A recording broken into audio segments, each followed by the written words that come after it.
Looks like we have a quorum, but before we begin with the roll call, I'd like to read a statement. I want to remind the committee members and members of the public to follow our code of conduct at meetings.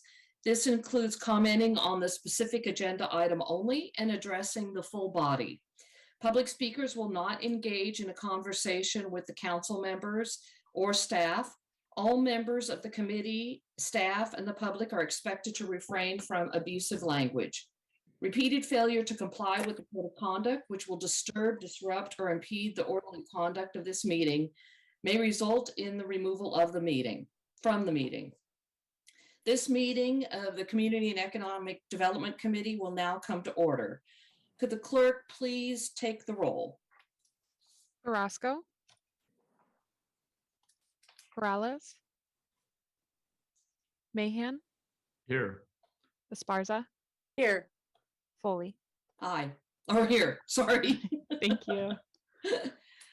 Okay, we do have a quorum, so I'm going to proceed. The first thing we have is to review the work plan, and I'm going to include these items together. Does anyone in the committee have any questions about the two items on the work plan?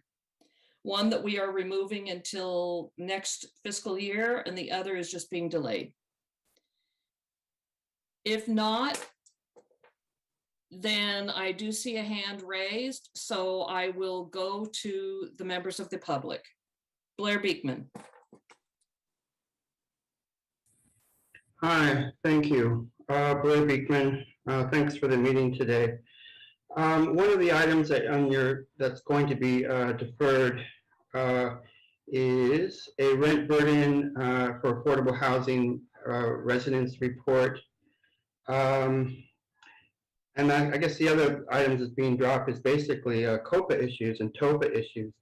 Good luck with the future of Coppa and TOPA overall. I think we're all learning important lessons. Thank you for the public meetings that you've been having on the subject this past fall and spring, and or winter, I guess, and into spring. The city of Berkeley has been doing some really interesting work with TOPA that I hope can be of interest to yourselves. And good luck in how we can proceed with the process. And then to offer about rent burden and demographics, affordable housing residents report. I've been hearing on the news that the eviction moratorium at the state level is thinking of being extended into early June or late June. So good luck on what we can do in the next week to understand this. It'll be voted on in the Assembly and the Senate in this next week. Good luck how you can add to it. And yeah, I was eager just to see what you could come back with soon to share with ourselves and what can be available for not just tenants, for owners too. Owners can still participate in the process, and they should look into it into this last week. I think there's some deadlines of signing things possibly, but after that, an extension period can be of help to everyone. So thank you for this, and good luck in learning how to speak about it openly with all of us. Thank you. Thank you. Seeing no other hands, is there a motion from the committee to accept the revisions to the work plan? So moved. Is there a second? Second. If no discussion, then clerk, will you please take the roll? Carrasco, Morales, Yes. Mahan, Aye. Esparza, Yes. Foley. Aye. Thank you. Thank you. We have no consent items. So moving on to our first committee report is the environmental review for new development audit. And I understand we have Joe Royce. Joe, welcome. Thank you. So good afternoon, Joe Royce, City Auditor here. I am here with Allison Polly and Bella Obi from my office with our audit environmental review for new developments. Better project management, reviewing resources can improve the CEQA process. So new developments in San Jose are reviewed to consider how the project affects the surrounding environment. The California Environmental Quality Act, or CEQA, is the primary piece of legislation that governs environmental review in San Jose. CEQA requires agencies to provide information to the public about environmental impacts of new development and identify ways to potentially mitigate those impacts where possible. Agencies must evaluate a variety of impacts, including air quality, biological and cultural resources, traffic, and others. And reviews are led by a team in the city's Department of Planning, Building, and Code Enforcement, or PBCE. The CEQA review process is complex, involving multiple city teams, as well as the applicant and a third-party environmental consultant. Environmental impact reports, the most thorough type of analysis that may be required, can take almost 2 years to complete. In our review of 13 projects, the median length of time it took to complete the review was 21.6 months. For supplements to EIRs or negative or mitigated negative declarations, the median time exceeded a year. In an auditor survey of environmental review customers, timeliness and communications around the length of the review process were both noted as concerns. The objective of the project was to assess the time required to complete the CEQA review process. I do want to point out that each development project is different and the type of impacts can vary as well. So the length of time can be impacted by various project-specific factors. Our work focused on internal processes that are common among all projects. The first finding is that improved internal processes can help manage environmental reviews.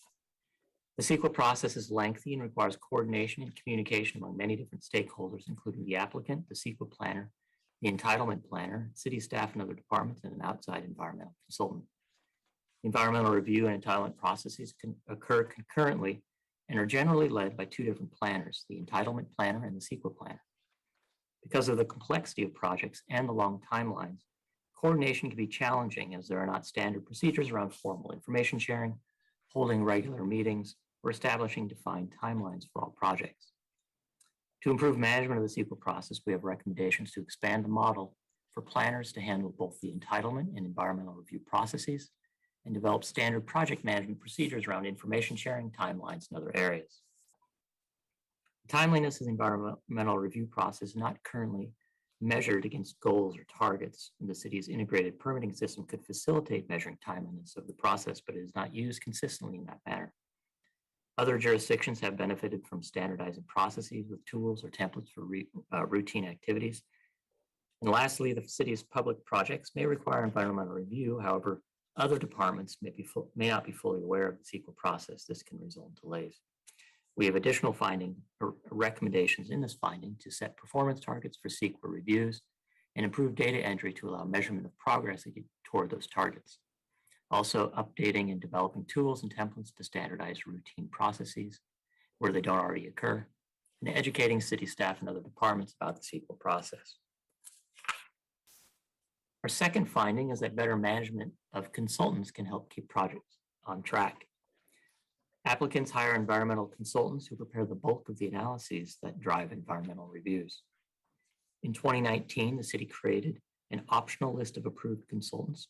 And since the establishment of the optional list, the median length of time that approved consultants took to complete negative declarations or mitigated negative declarations was 3 months shorter than non-approved consultants. However, beyond having that list, the city does not have much control over which consultants work on environmental reviews. Also, environmental consultants are often working on projects for long periods of time, but staff do not regularly track how that work is progressing.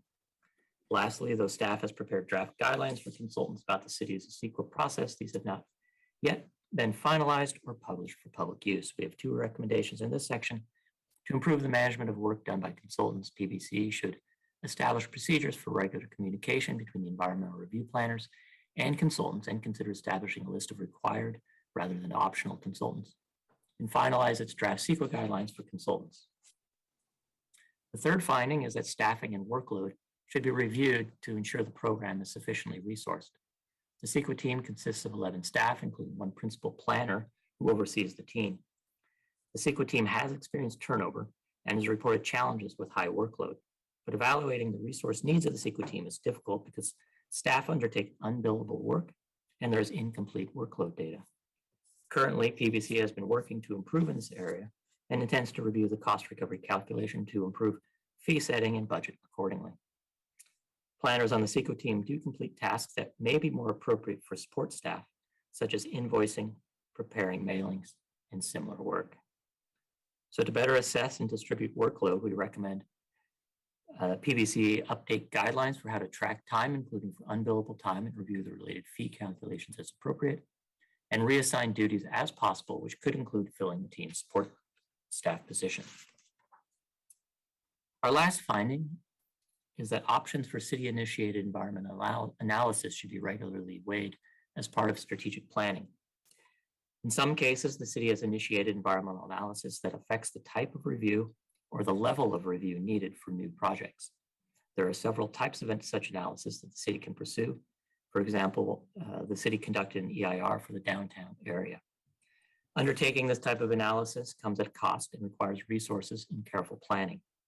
And whether to initiate new environmental analysis such as these and what type is a decision for the city council. To be effective, it should happen as part of the city council's decisions about overall strategic planning. We have one recommendation: to enable the city council to make informed decisions about strategic planning. PBCE should regularly present to the city council options for analyses that could streamline environmental reviews as part of the city's comprehensive planning efforts.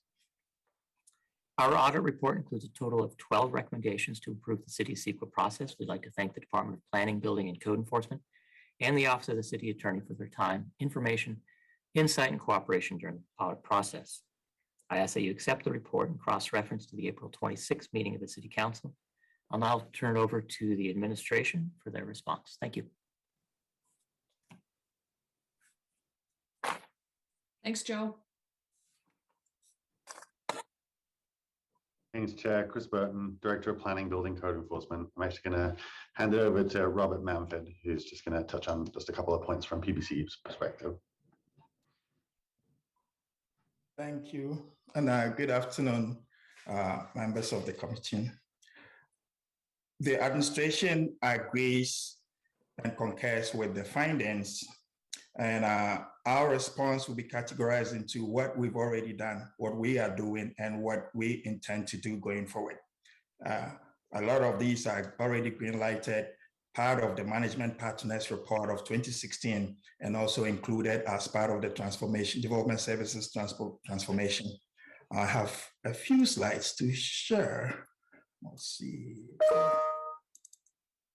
Can you see my screen? Yes.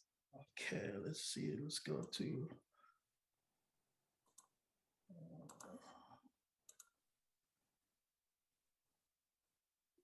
Can move this around.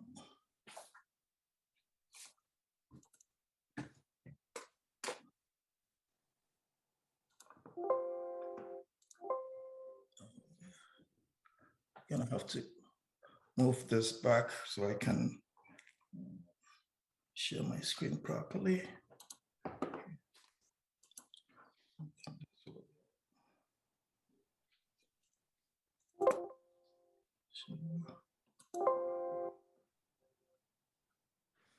Second here. But I have it up if you want me to share for you. Sure, that would be helpful. Sure. No problem. Okay.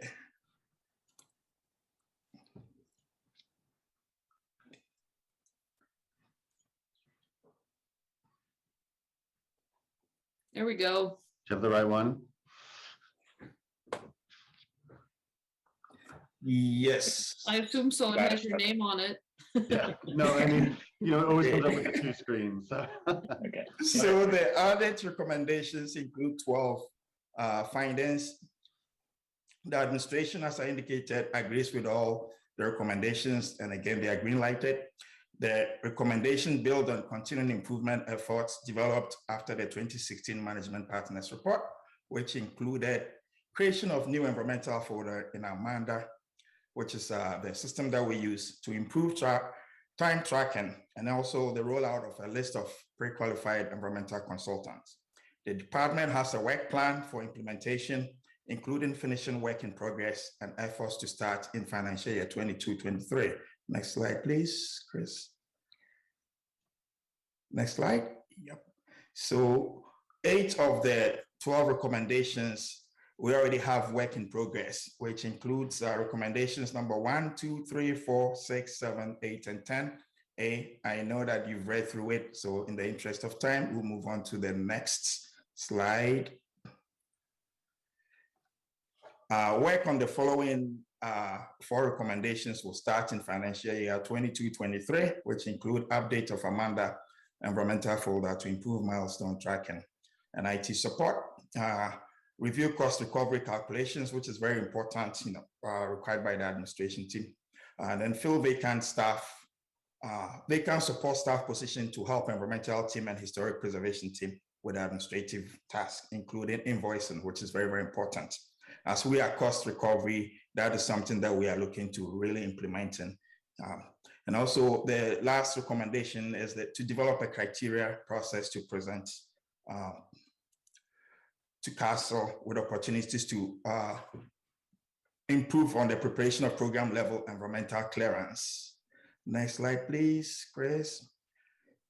So the administration would like to thank the Auditor's Office for the thorough work and recommendations which we agree with, and also thank the City Attorney's Office, Department of Public Works, environmental consultants, and applicants who participated in the audit process. At this point, this is the end of the slide, but we are available to respond to specific questions that the Commission may have regarding the 12 recommendations. I would also like to note that we already implemented a lot of these.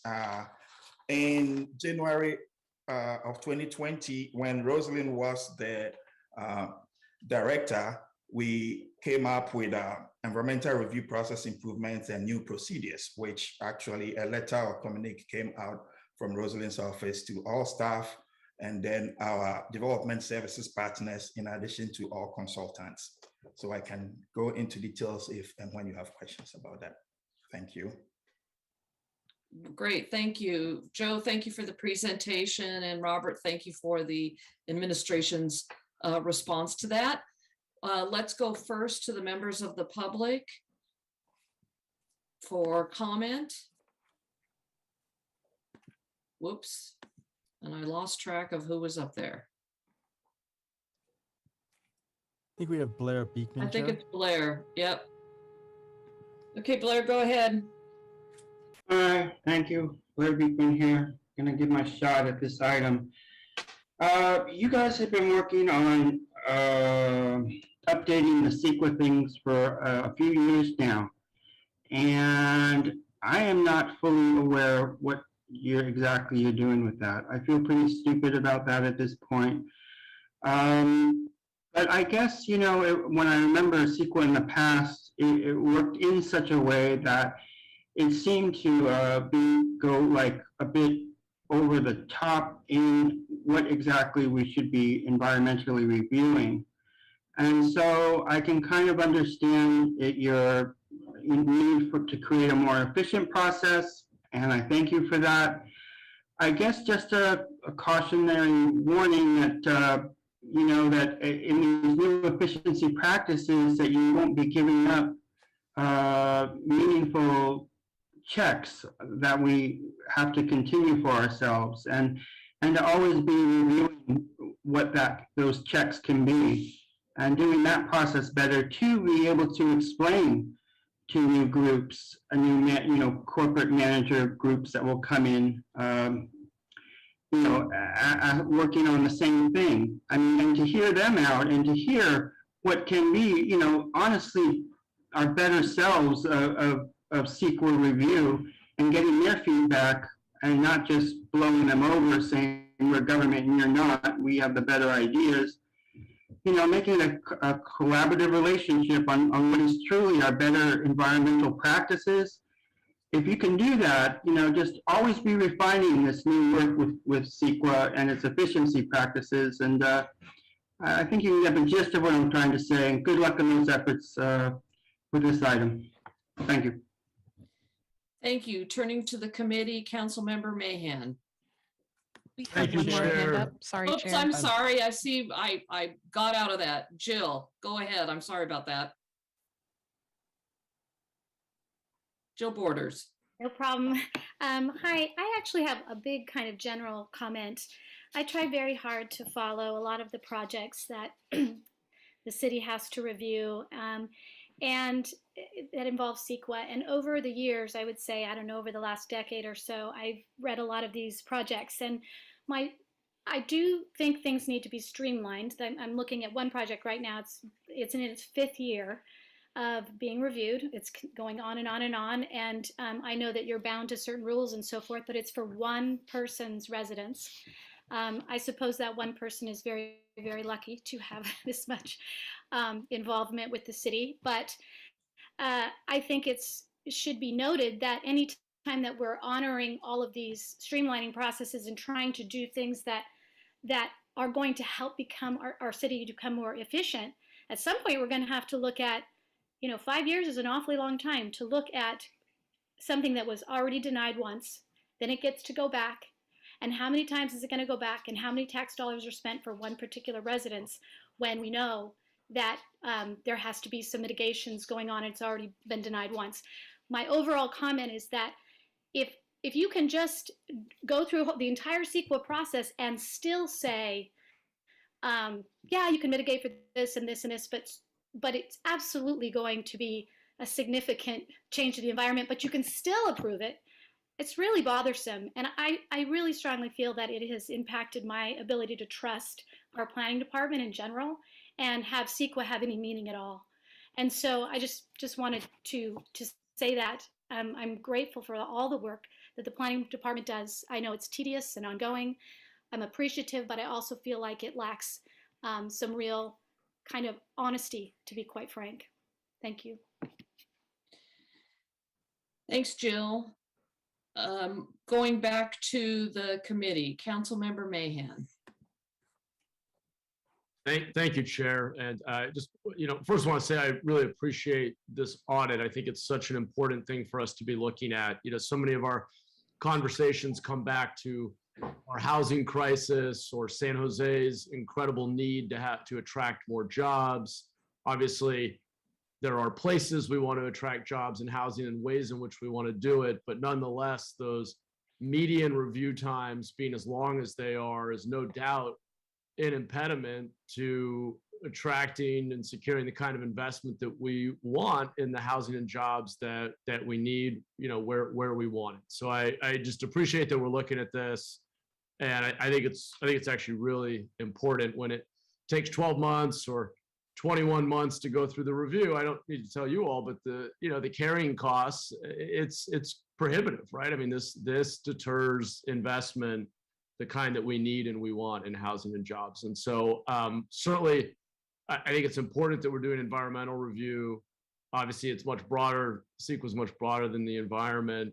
I do want to ask just a few questions here. So one is just looking at that table that I thought was very helpful, that showed that the 3 sort of categories of process and then the median length of time as a means of kind of reflecting on and learning, reflecting on what we're learning and holding ourselves accountable to improving.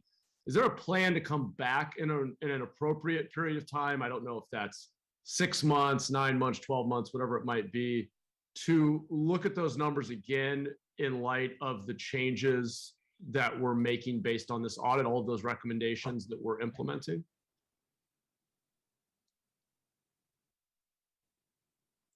So I'll kick it over to the administration, but I'll just start that. We didn't make that recommendation for that regular reporting. I think the first part is, and I want to jump ahead of Chris, but the question of defining those and measuring those on a regular basis, it took Ali and Abella quite a bit of time to dig into the process and digging into Amanda to get some of that data.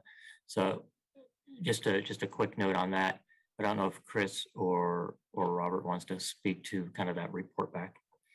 Yeah, I think it's a good question, council member. I think, throughout our processes, such as CEQA, we're looking at how we can better use the information that's available to help sort of understand and streamline our process. What I think will most likely happen is, as we continue to develop these benchmarks and these performance metrics, we'll start to include them into that quarterly report that's coming through CED at the moment, where we're talking about the development process more broadly. And so we can, as that starts to evolve, you'll start to see those come through there. Okay, I think that would be really important. And as much as I truly appreciate the analysis and the thoughtful recommendations, to me, it's not enough to do an audit, have recommendations, and then say, okay, we're going to implement the recommendations. That's nice, but what matters is the outcome.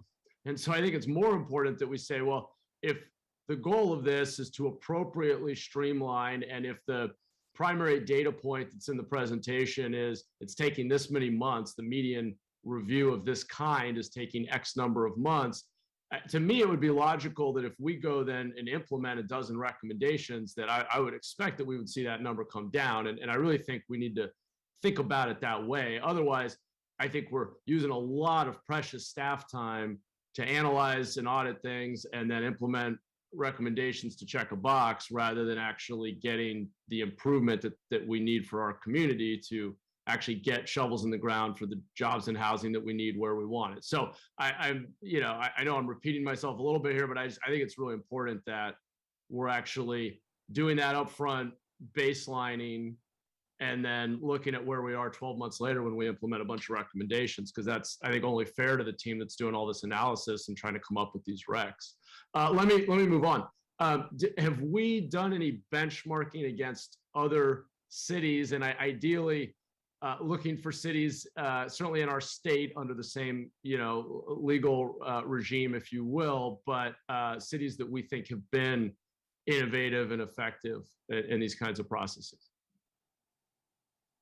So we did talk with, and I'm gonna maybe have Allie maybe speak a little bit more, but we did talk with a number of jurisdictions about some of the processes: Oakland, San Francisco, Long Beach, LA, San Diego, and then a couple local, Milpitas and Santa Clara. And a couple of things that kind of struck us was, some of the recommendations about combining the entitlement and the CEQA planner, that's something we'd seen elsewhere.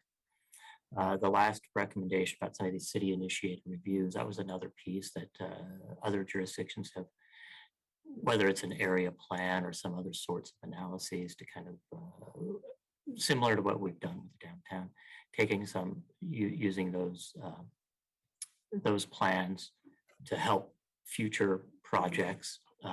Allie, is there some other thoughts that you had that might be helpful in this? I think you covered a lot of it, Joe, in terms of, we looked at all different aspects of the process when we were talking to these other jurisdictions. We talked to some of the larger jurisdictions in California and a couple that are local, more kind of in our backyard. In terms of the kind of measures that they use, we didn't see that there was one particular measure. Everyone's using this measure. Everyone's trying to measure against this one thing. Some cities weren't doing a lot of measurement like us. Some of them did have some. So when we made our recommendation, we didn't say specifically what we thought PBC should be tracking, kind of left it up to staff to decide what will be the most meaningful. I don't know if that was part of your question, but. Yeah, thank you. No, that's helpful. And I guess similarly, I'm curious if you had the opportunity to speak with some of those consultants who we hire and if what their feedback was. What do they think we can be doing better to speed this up? So that's a great question, and I'll let Allie kind of get the nuts and bolts of it. We did conduct a survey of environmental review customers, which included consultants. The results of that survey are in Appendix D of the report, if you look at it. And I don't know if we have any specific, I don't know if we have the cost tab, so I don't know if we had a large enough sample or a number of responses to get there. But some of the things that really struck out to us, and again, this is going to be mixing both the consultants as well as some of the other customers. The length of time, as I mentioned, was something that really was a concern. The other one that really struck us was it wasn't just the length of time, but the communications around the length of time. It surprised them, and it was really disappointing, and it kind of really was unfortunate for them. They did have positive things to say about the staff and the knowledge of staff, but it really was, they got a real sense that there was a lot, they're overworked, and the timelines and the communication around timelines and potentially some of the coordination, I think, was also a concern. Yeah. Well, there's no doubt we have great staff that's overworked, and we have overly complicated processes and rules, and we have outdated technology in many cases. So Yeah. certainly not blaming staff here. I think the question is, did our consultants have opinions on where the biggest leverage change could be? What did they think would help most improve this process to speed it up? Of course, again, in a responsible way. We obviously are Yeah. So, yeah. I don't know if so we did have an open-ended question. I don't think anything that came back to us from the consultants specific to that. Allie, was there anything that really struck? Yeah, so we had an open-ended question, kind of two at the end, one saying kind of general thoughts, what do you think? But the other question was, what could we have done differently to make the process go better for you? We did some analysis on who was responding, but like Joe said, the sample size wasn't really big enough for us to feel confident looking at just consultants. We sent the same survey to applicants, anyone who was listed as a contact in Amanda for a recent project. Definitely, the timeliness was the biggest concern. A lot of people mentioned staff turnover, which is one of the reasons we tried to figure out how can we have some of this cross training, so at least they're not dealing with the entitlement planner as well as a environmental review planner. Some of the comments also were about the communication between the city staff, which kind of gets that same idea of trying to have one planner involved. Yeah. Some of the comments were also about just the city's rules and being aware of what those rules were and the communication around what our expectations were going to be. So that kind of fed into some of our discussion of having the guidelines for consultants, of making sure we're being very clear to the consultants what we expect from them. What are the city's CEQA thresholds? What are we going to be asking so that they can be set up for success? So we use some of those open-ended responses to kind of guide some of our thoughts around the first two findings in particular. Okay, thanks. And sorry, Charles, I'll wrap up in just a second here. If I understood correctly, it sounded like part of what has been cumbersome is sometimes waiting on different departments for different pieces of information. Is there enough volume to justify actually embedding someone, a representative from different departments, into a cross-functional team that would have more consistency, or I assume we're doing that to some extent already, but I didn't quite understand how we would solve that barrier of folks from other departments kind of waiting on other people for information. Is that, maybe I missed something there? Can you just help me understand that? So what we really focus on, again, is if there's a point person in charge of the project, both the entitlement and the CEQA, and expanding that model, having that individual with following some basic project management principles of having the stakeholders meeting regularly to kind of push this through. So that's how we tried to address that. So whether it's a regular stand-up meetings, regular sprint meetings, what have you, just so there's that those touch points, those regular touch points. So someone in public works who might be doing the traffic analysis, or somebody over in this other team doing the historic review, they're all kind of on the same page. So they understand the timelines, everybody's on the same page with this, what have you. And then also the recommendations around having those regular touch points with the consultant who are doing the bulk of the analysis, such that we can just try to keep these projects moving on an agreed upon timeline that everybody's agreed to, and just keep moving forward that way. So those are the recommendations we have in that area, just thinking about it from that project management type standpoint. Yeah, that sounds great. Okay, well, I'm not seeing any of my colleagues jumping in yet, so I'll go ahead and move acceptance of the report. Second. And can you cross-reference it to the April 19th council meeting? Yes, let's please do that. April 26th, please. Oh, April 26th, okay. Okay, and let's please do that as well. Okay, we have a motion and a second. If no further discussion, then let's vote. Morales, Yes. Mahan, Esparza, Yes. Foley. Aye. Thank you. Okay, very good. Moving on to the next report, which is a Team San Jose performance and activity status report. So I assume we're going to say here that everything is fully operational and our convention's booked solid. Okay, I know that's wishful thinking. That hurts in the heart, Councilmember. I mean that out of love. I know it's still tough, and it's going to be for many, many years. So I know, it's really, it is really sad. So I will share that we do have some bright spots to share with you and the committee, Chair Foley. So Great. my name's Carrie Adams Hapner. I am the Assistant Director of the Office of Economic Development and Cultural Affairs, and I work with Team San Jose to manage their contract. And so we're here today to provide you a semi-annual report on the performance measures and activities for this fiscal year. And you all know that Team San Jose is a very innovative nonprofit that oversees our Convention and Visitors Bureau and also operates our cultural and convention facilities. So as part of their contract, we do ask them to report back to you, this committee, 2 times a year. So we have with us today John LaFortune, who is the CEO of Team San Jose, and several members of his team. So with that, I'm going to turn it over to John. Take it away, John. great, welcome, John. Thank you, Carrie. Thank you very much, Carrie. Appreciate it. And Councilmember Foley, I guarantee we'll get back to that too real soon. So I know you will. Thank you, committee members. Thank you, committee members. And before starting our slide presentation, I wanted to introduce the Team San Jose presenters today. First, we have Ben Roschke, who's our VP of Research and Strategic Development, Matthew Martinucci, our Vice President of Sales, Laura Schamiliski, Vice President of Marketing.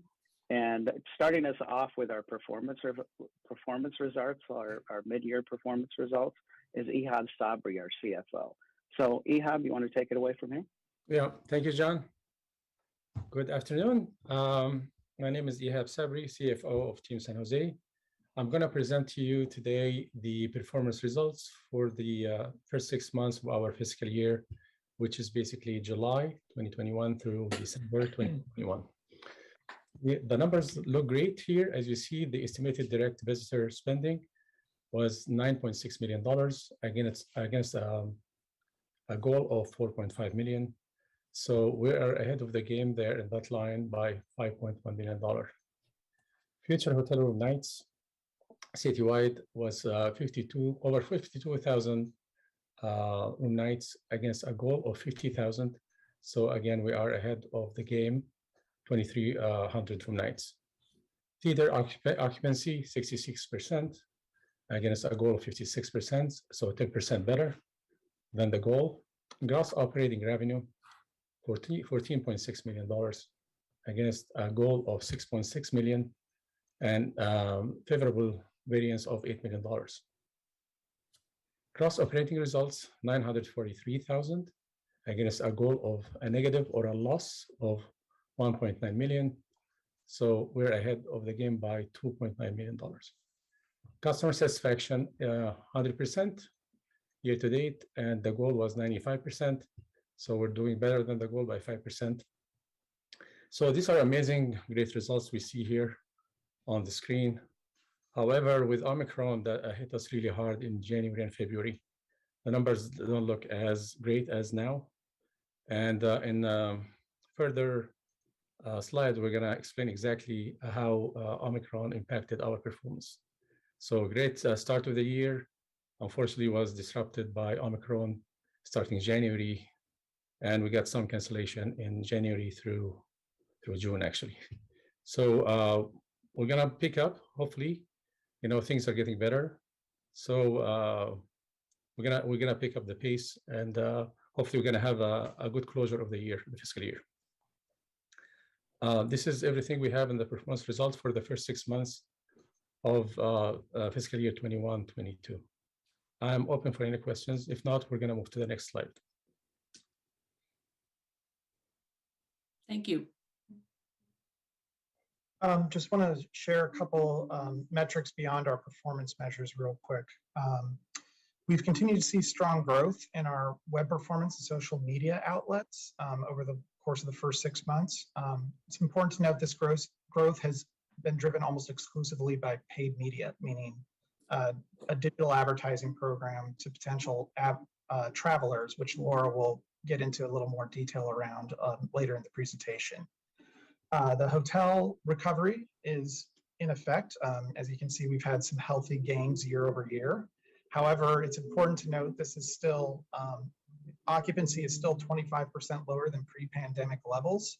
And revenue per available room, which is really a metric used to gauge the overall health of the hotel economy, is 60% lower than pre-pandemic levels. One bright spot has been on weekends, where we've seen that revenue per available room almost double year over year, and it's only 24% lagging. It's the weekday business travel where we're still really seeing the dips. And then citywides are very large groups that we booked over the course of the first 6 months. Really reflect the volatility that we're seeing in the market, as most groups are hesitant to enter into long range contracts with as topsy-turvy as the situation has been. We've seen short-term opportunities really fall into tech groups and sports groups. And with that, I'm going to pass it on to Matthew, who will talk a little bit more about the sales. Thank you, Ben. Good afternoon, committee members. It's an honor to be with you today. So at the mid-year point, as you've heard, we had very strong booking results. And then Omicron started to hit us. And in that window between the end of December and the end of January, we lost 20,000 definite room nights that were set to actualize in January, February, and March. So we were at 105% of our half year, of our goal to date, and that dropped to 79% by the end of January. What we'll show you now is that we had seen some strong increase in demand, and that was also severely impacted. So the numbers to the section of the slide to look at here is the yellow line on all the way to the right. That is our lead volume by month in 2021.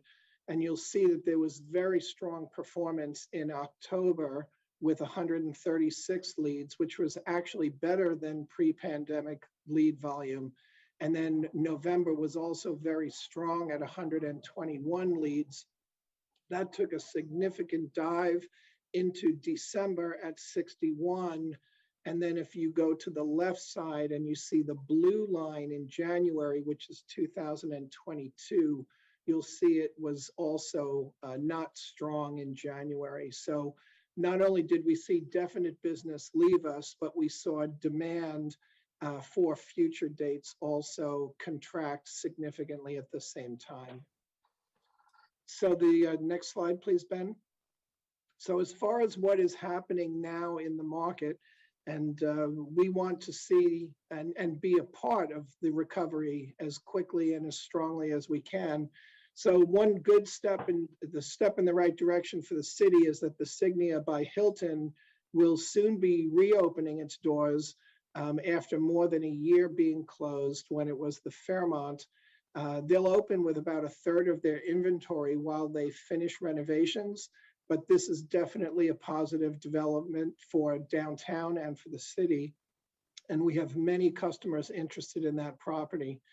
On a macro level, we've seen a shift in some organizations that used to do large national meetings, breaking them up and doing regional meetings. And so obviously San Jose would be in the running for a potential West Coast meeting. And what's good about that for us in the short term is that some of these are groups that would not have fit in the city previously. So as they're a little bit smaller, we have more of an opportunity to bid on those. The demand for 2022 and 23, a few months ago, we were seeing stronger demand for the second, third, and fourth quarter of 2022. That was pushed back by Omicron.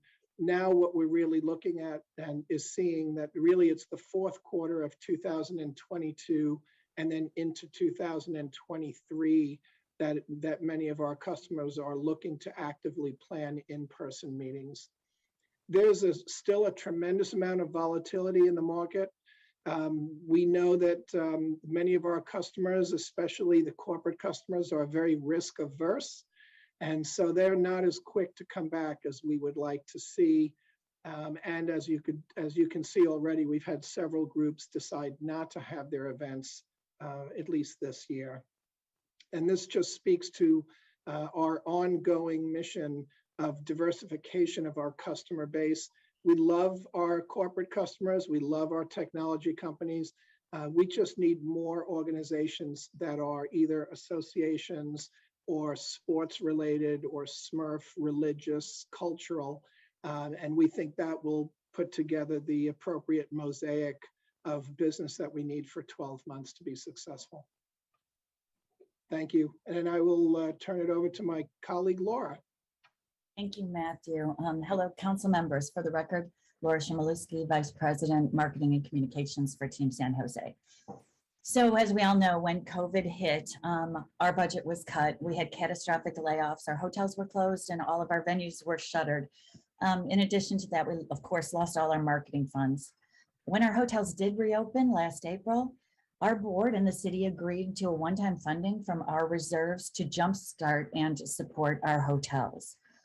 Given the current state of meetings and business travel, or then current state of business and meeting travel, we knew there was pent-up demand for leisure. We knew hotels were open for leisure, so we pivoted our strategy to address them.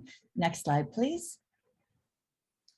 We made some important distinctions in how we would target people. We were only going to target in-state travel intenders who had shown digitally that they wanted to book travel, especially in the Bay Area. We focused on media vendors that could deliver hotel bookings and track revenue for us so we could understand a true return on investment. We partnered with Visit California wherever possible. We featured local artists on creative curated itineraries to showcase the cultural fabric of San Jose. And you can see at the bottom of this slide, 5 of the artists that we work with, curated by Damone Carter. Next slide, please. The results were great. From July to December, the overall revenue that was generated by the campaign, that includes retail, hotel, flights, entertainment, flights into SJC, specifically San Jose hotels, of course, all money from out of San Jose into San Jose was over $26.9 million. Currently, and with a month left to go in the campaign, we're at $34.5 million. For the 6-month estimated return on ad spend, that's $41 for every dollar that we invested from our reserves. And at this point in December, we had 19,000 bookings of flights and hotels. At this point, we are up to 41,648 bookings.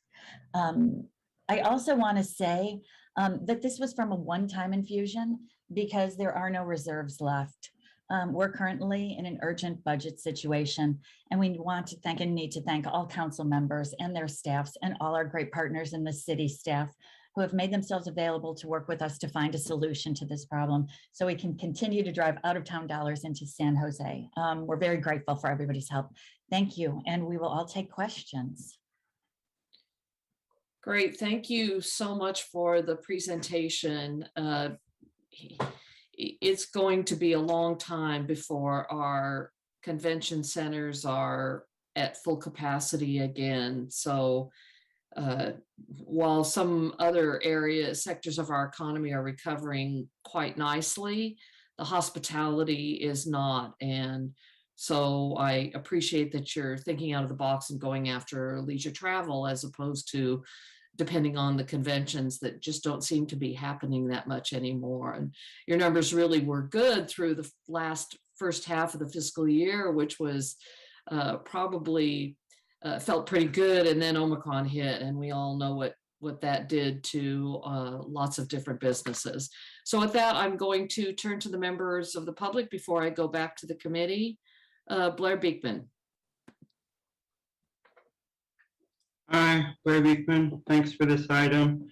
In reading the memo, it was very nice to consider that, we may not be filling the conventions for a while, but, it's interesting to consider how we can bring in people from different parts of the Bay Area into the future of San Jose. I think that's an interesting concept that we don't explore enough. And in fact, I know the mayor, way back in 2014, wanted to make those connections so we can all feel as a total Bay Area.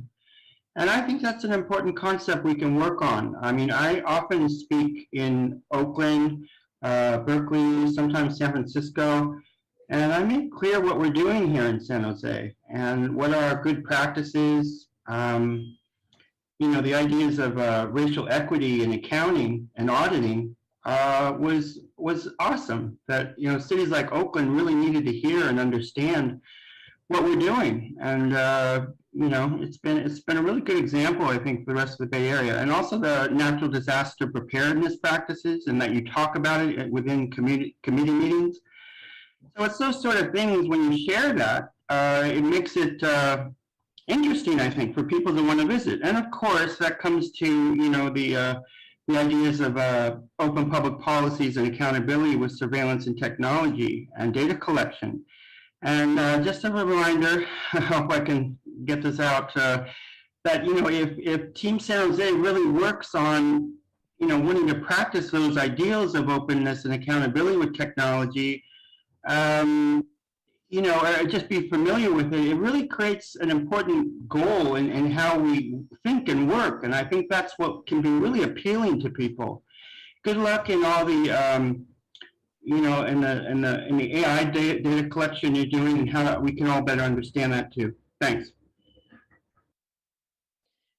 Next caller is Jill Borders. Hi, if I just might throw in an idea I had.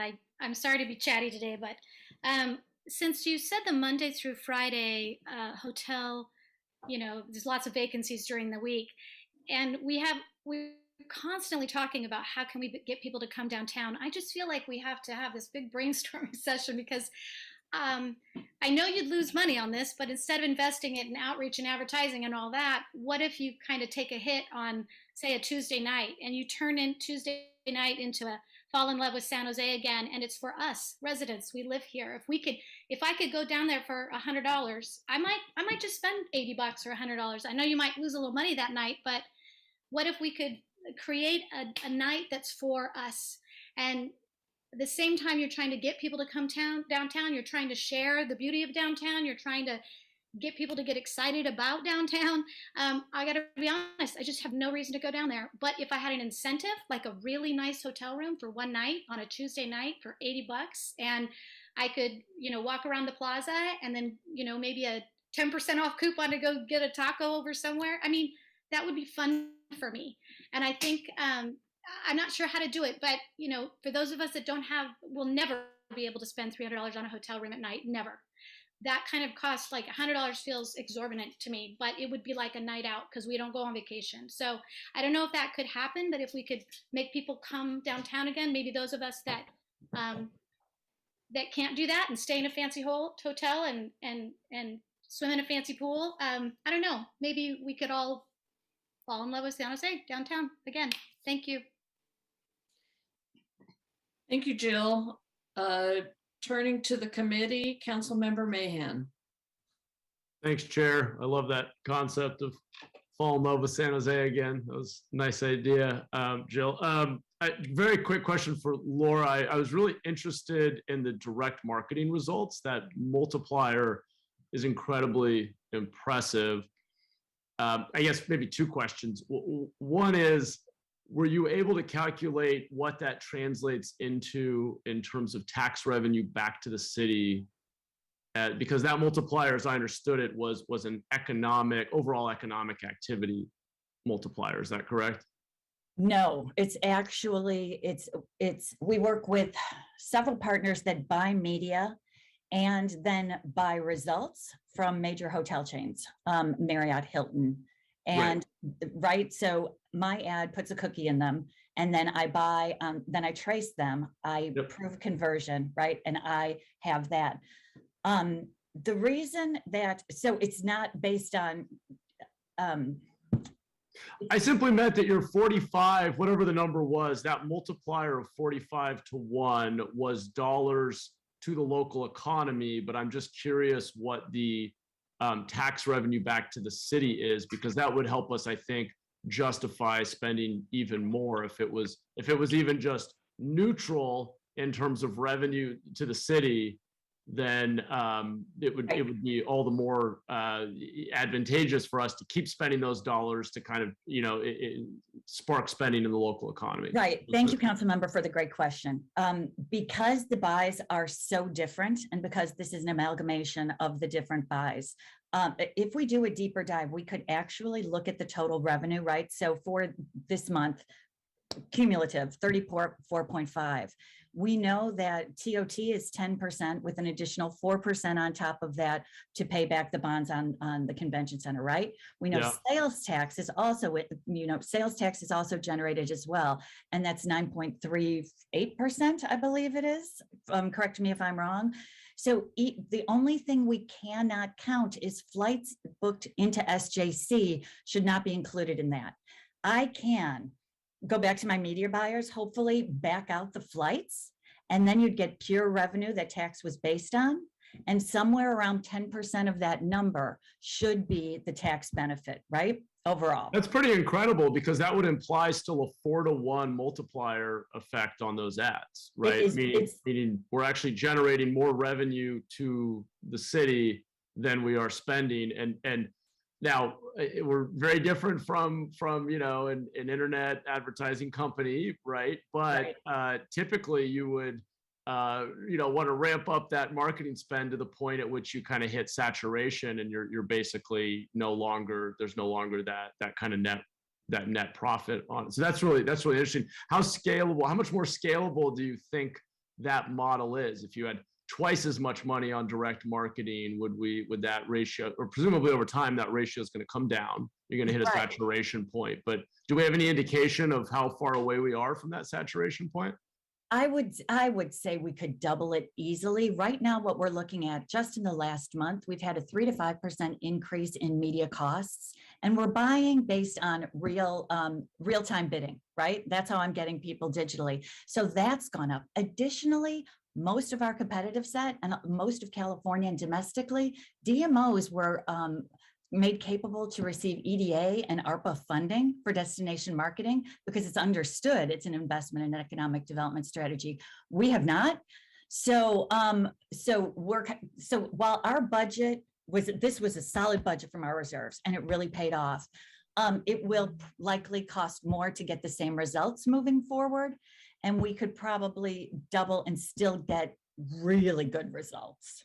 Still get net positive revenue. Yes, absolutely. Yeah, absolutely. And if I may offer one more thing, because these are digital ads, we don't buy them in advance, right? We're real-time bidding them. So I can stop this at any time should they not be delivering. And our board was very careful about making sure that we reported quarterly so we could ensure that the limited resources we had were actually returning to us. Yeah, that's fantastic. I mean, if we can spend $1 and generate dollars in local activity for our various, businesses and hotels and whatnot, and then also be net revenue positive for our balance sheet at the city, that's pretty impressive. So yeah, would love to see us explore expanding that. Thank you. I'll move the report and leave it at that. Thank you. Thank you very much, council member. Second. Great, thank you. Councilmember Perales. Yeah, thank you. And I appreciate the update as well. Laura, was this the first significant investment we did in leisure marketing? I know we had done the leisure marketing, the business traveler, trying to get them to stay a little later, arrive a little earlier.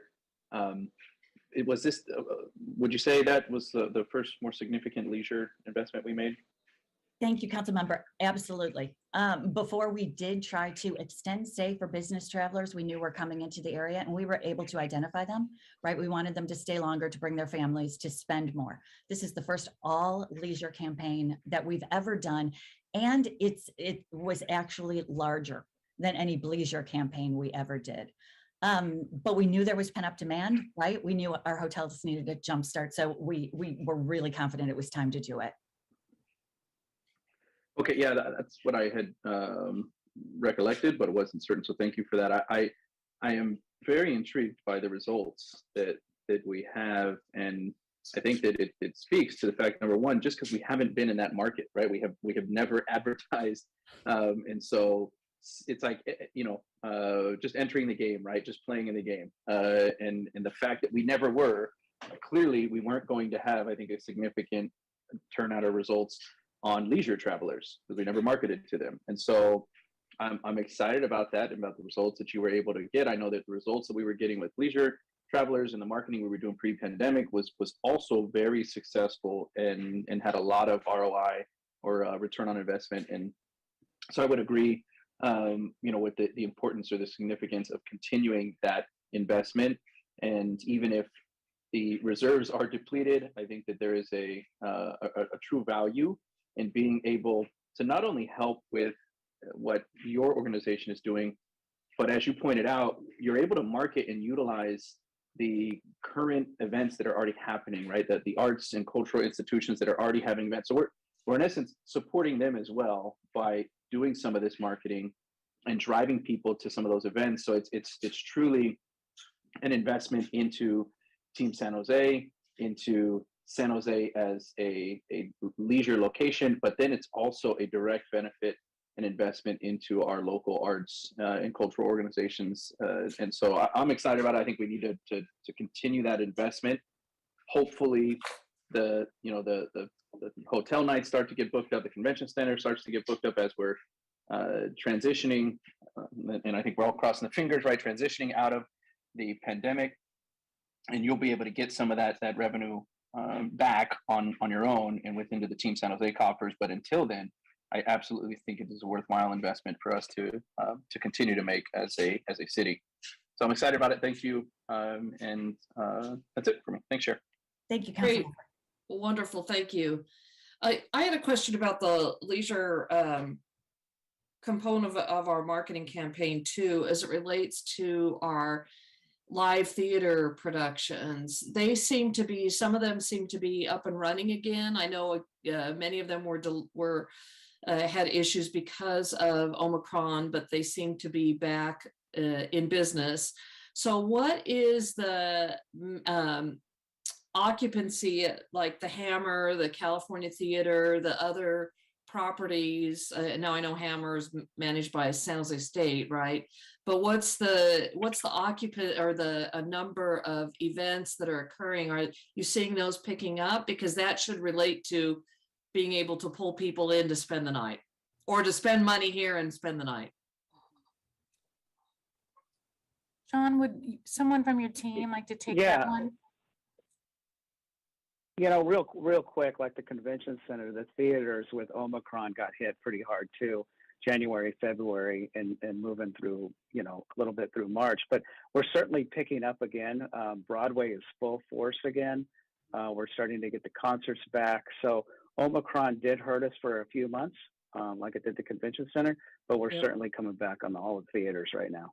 Yeah, that's good. I actually went to a performance at the Hammer Theater that Starting Arts was going to do with their Dream Team age group in January, but they had to postpone it until I think just last weekend or the weekend before. And it was good to see it was a full crowd. So that was good to see live theater always, but good to see that people are back and not afraid to go out in public and wear masks if we have to or don't. It's just taking it however they feel safest. But the more we can get people downtown and think about spending the night, and I'm kind of with Jill, I really fall in love with San Jose. I don't know how you'd work that out, Jill, in relation to the vendors, because they're the ones who'd have to offer the discounts and everything. But it's a good concept. Maybe we should coin that and get it out there marketing. Laura, you can steal that. Thank you. Well, can I steal will. it? I don't have any other questions, so let's vote. Oh, Councilmember Perales, do you have your hand raised? Did you have anything else you wanted to say? No, I'm sorry. I'll take it down. No worries. Thank you. Okay, let's vote. Perales, Yes. Mahan, Aye. Esparza, Yes. Foley. Aye. Thank you. Okay. Next report is the quarterly status report we get from on citywide residential anti-displacement strategy. We have Reagan and Kristen. Yes, Reagan sends her regards. Unfortunately, she got pulled away to an urgent regional meeting today. She asked me to carry on in her stead. So thank you, Chair and Council members. I'm Kristen Clements, Division Manager with the Housing Department. I'm joined today by Emily Hislop and Jin Kim from the Housing Department. We bring you an update on the various pieces of work under the anti-displacement strategy. And we last updated this committee in November on our progress. Earlier this month, we updated the NSE committee as well. Next slide. As a reminder, the anti-displacement strategy was approved by the council in September 2020, and the top 4 priorities are listed here. Next slide. We're going to go in order, and I'll turn it over to Emily Hislop to give you a COVID-19 response update. Thank you, Kristen. Good afternoon, Chair and committee members.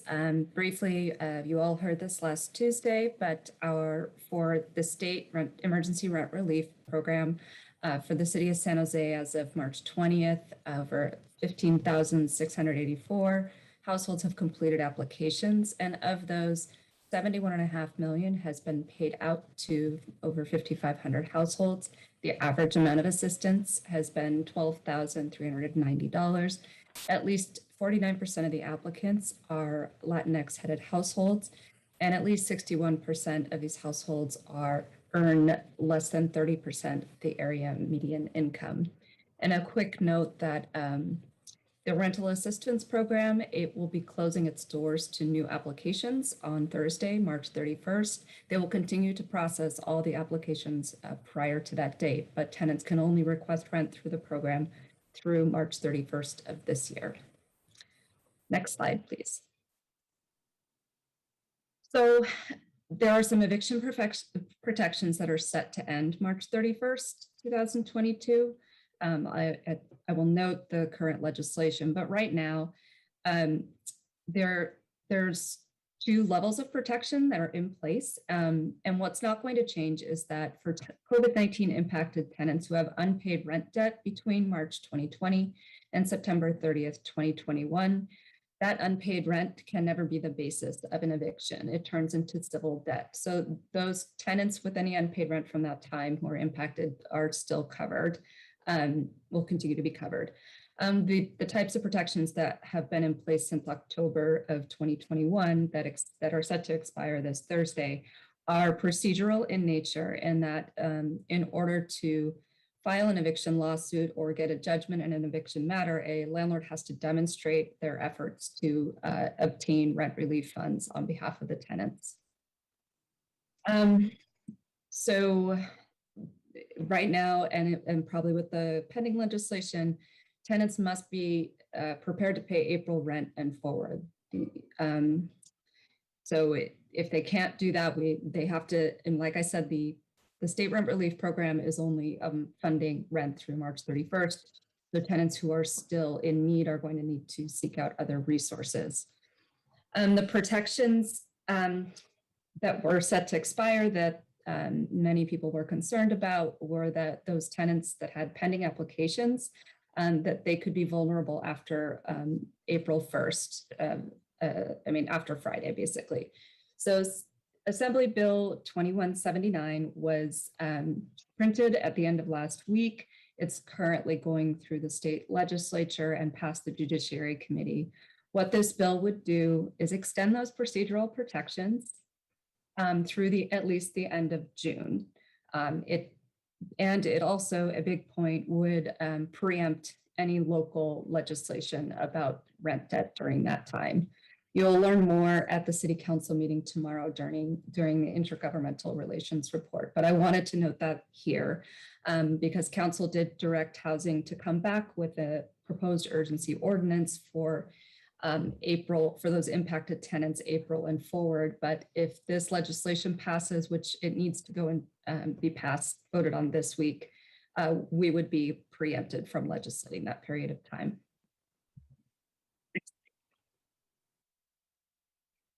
As part of our COVID-19 response, the Housing Department has amped up efforts in the area of legal assistance. We expanded legal aid services. We have legal aid organizations that serve tenants at our eviction help centers and remotely. We're working on an RFP for a right to counsel study. And recently we were partnered with Superior Court and other eviction court stakeholders to support the court in their application for an eviction diversion program that would be funded by the National Center for State Courts. The court made it through the second round, and it's truly a collaborative program if it were to be funded, and we should know in a week or two.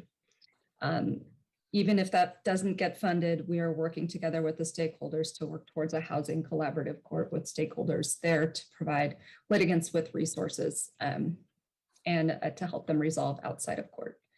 We are also working with Santa Clara University Law School to develop a legal clinic where law students can do light touch legal tasks under supervision of attorneys as part of all these other efforts. Next slide.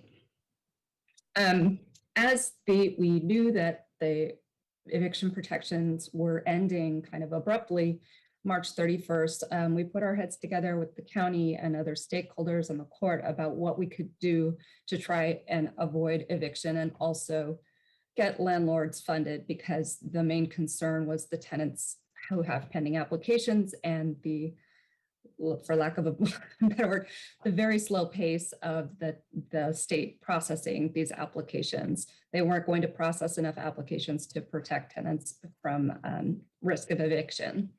So we decided to target tenants who are litigants who have a pending eviction lawsuit, where part of the lawsuit includes rent that accrued after October 1 of last year, and where the parties have a rent relief application pending. If both parties are in agreement, we would work with the parties and the county to download the parties' applications for rent relief from the state. And then we would process that ourselves using ERA 1 funds that are left over from the local program. There's only a limited amount of funding, so that's why we were trying to really hone in on people who are at the precipice of eviction. In exchange for covering this full amount, the landlord would receive payment within a couple weeks.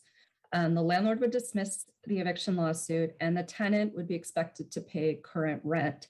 Or if they are in the situation and they're still struggling and other resources need to be obtained and they do need to move out at some point, they would at least get some more time coupled with assistance from our homelessness prevention system. I'll pass it back to Kristen. Thank you. So while Emily, Reagan, and Jackie and others have been working feverishly on helping people to stay housed, our little policy team has been still focused on how to advance tenant preferences to help people stay housed as well. A reminder that tenant preferences enable certain applicants for affordable apartments to get into a different virtual line for a portion of affordable units that otherwise would be available to the general public. First, we worked with Senator Cortese's office to co-sponsor legislation SB 649. The purpose of this legislation is to recognize residents who are vulnerable to displacement as a type of person worthy of special consideration apart from the general public. This bill therefore would let affordable housing financing sources like tax credits and bonds to be used for developments with these kinds of preferences. We reported last time that this became a 2-year bill, and it is currently being considered in the new legislative session. It should be going into Assembly Policy Committees in June, and we're starting to be asked to answer questions again as to why this bill is needed. And you can see that staffers are trying to get their heads around the bill and the need for the bill again. We did have a productive meeting with the state and with Senator Cortese's office earlier in March, which was a long-awaited meeting. And at the meeting, senior HCD staffers clarified that they may have comments on the bill later on, but that, they were, in their minds, we should proceed with the legislation. And in the second bullet, they also clarified that they still were working on forthcoming guidance on how to do preferences so that they, as a lender, could approve those tenant preferences. That is a new clarification in our minds. We weren't sure what the legal underpinnings were going to be of what their memo was going to say. So that was helpful. And as a reminder, the state would need to sign off on the city's preferences to the extent that we wanted to use them in buildings that had state financing in them as well. And because County Measure A funds are nearly depleted, we think that the state funding will become increasingly important in San Jose. So that's why we've been pursuing their approval all this time. Third, we reported last quarter that the housing department successfully obtained better demographic information from the vast majority of affordable housing properties in the city's portfolio as to what are the protected class characteristics of the residents in those apartments. And this is great. The data will be used for tenant preferences analysis, but it's also being used for our current housing element analysis of who lives in affordable housing and in our city. And it's also being used for other policy purposes. We were sad to say goodbye to one of our key team members in February as our 2-year fellow, Asen NDI, ended his fellowship through the Partnership for the Bay's Future. And so to add additional firepower to tenant preferences and other work, you can see it's very time consuming and operating on several levels. We are applying for a Fuse fellow to join the team, and hopefully that will proceed. Next slide. Talking about the Community Opportunity to Purchase program. This has been the focus of our intense work. Last quarter, we reported that we'd wrapped up our 7-month, 2-tier public program design process. Our final counts that we held 16 meetings with our technical and stakeholder advisory committees. We engaged over 50 organizations and 167 different attendees to help co-design a program. Participants included tenants, housing policy organizations, the realtors, property owners, property managers, brokers, affordable developers, market rate developers, and lenders, among others. And by the way, the San Francisco Foundation, our funder, highlighted this structure and this process as kind of a best practice in one of their newsletters. They really liked the work we are doing. Our consultant, Baird & Driscoll, facilitated all of this work and prepared a summary report. We're going to be posting that on our Coppa webpage. In December and January, we moved on to our second phase of broad public outreach with a public review period on the draft program proposal for Coppa. Excuse me. We held 7 public meetings on Zoom. We sent out multiple e-blasts and advertised on our website. And that was successful. We attracted almost 200 new people into the Coppa meetings, and we had over 100 people who were repeat attendees from our previous program design process. Our meetings tried to ensure that everybody had a basic understanding of what the proposal was and was not, and clarified misconceptions, and then solicited public comments. In addition, we continued other stakeholder meetings outside of these processes. We had done 25 meetings earlier in that 7-month period. You could see the work's been very intense. And besides the loss of our fellow, who was doing a lot of the heavy lifting on presentations, our tiny policy team has become fully engrossed right now in creating a new draft housing element for the next cycle for 2023 to 2031. There are about 10 staffers in planning, housing, and the Office of Economic Development working very, very intensely on the housing element right now. And so it's a very high priority project for the whole city. There are more laws than ever as to how cities must do the housing element. It's more complicated than it's ever been. So unfortunately, that means we had to take a short pause on our Coppa work for the next few months. We expect to be able to resume preparation to bring a draft Coppa program forward for official public hearings in the fall after we submit the first draft to the state for the housing element. And now I'll turn it over to Jen for an update on our equitable commission work. Good afternoon, council members. My name is Jin Kim. I'm with the Housing Department.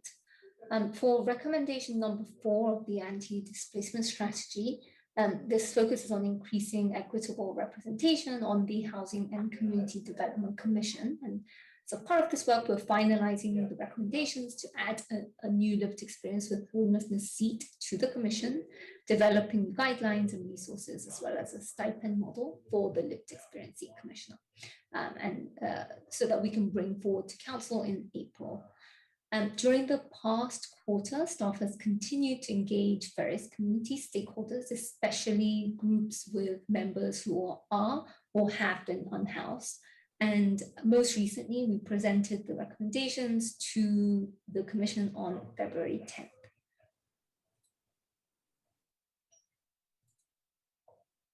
And should City Council approve, resources that the Housing Department plan to develop and provide include at a high level technology support, so tablets, Wi-Fi hotspots, additional onboarding and training, as well as setting up a buddy system for all new commissioners that come on board. We will be providing a stipend, as I mentioned, to the commissioner on the lived experience seat. We are planning to return to the commission in mid-April, to clarify council direction on the stipend for the lived experience commission seat only. We had previously presented a stipend model for all HCDC commissioners, so we're returning.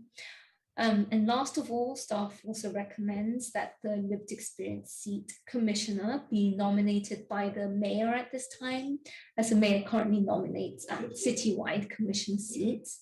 And the council appointment advisory commission that staff had initially considered has been unable to meet due to a lack of quorum, so this would be in the short term. And with that, I'll turn back to Kristen. Thanks. So looking forward to the next quarter for the COVID response and recovery, there's a final push to get as many people to apply through the end of the month as possible.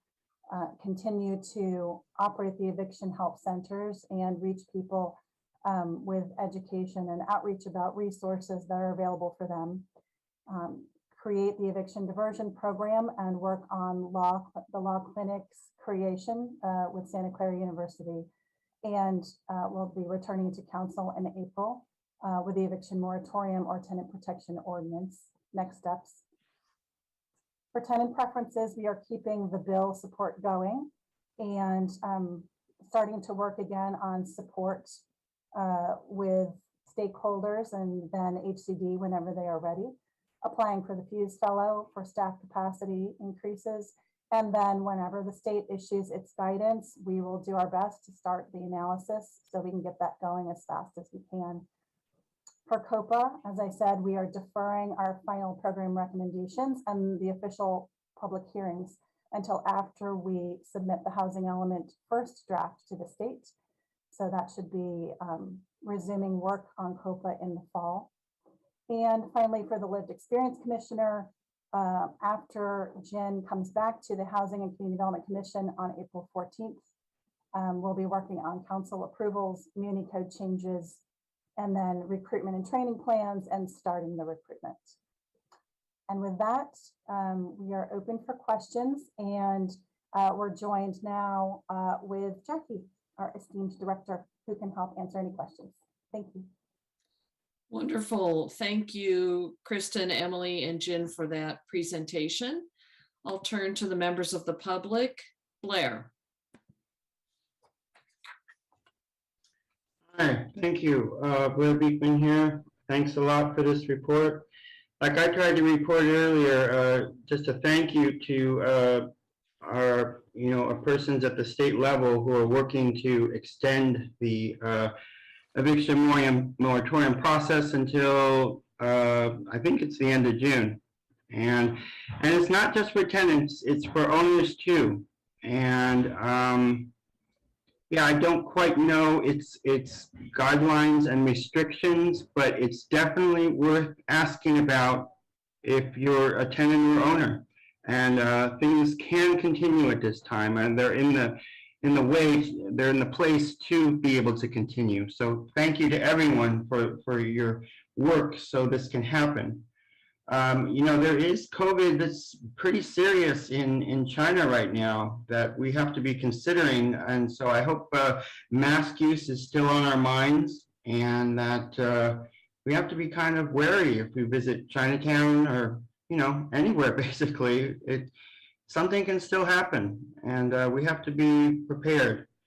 So just a thank you again for this item, and everybody's good work. I wanted to remind with this item and the next item that the future of planning for things like TOPA and Coppa and just overall, more just in terms of how to deal with the future of housing issues, and especially low-income housing and unhoused people housing issues.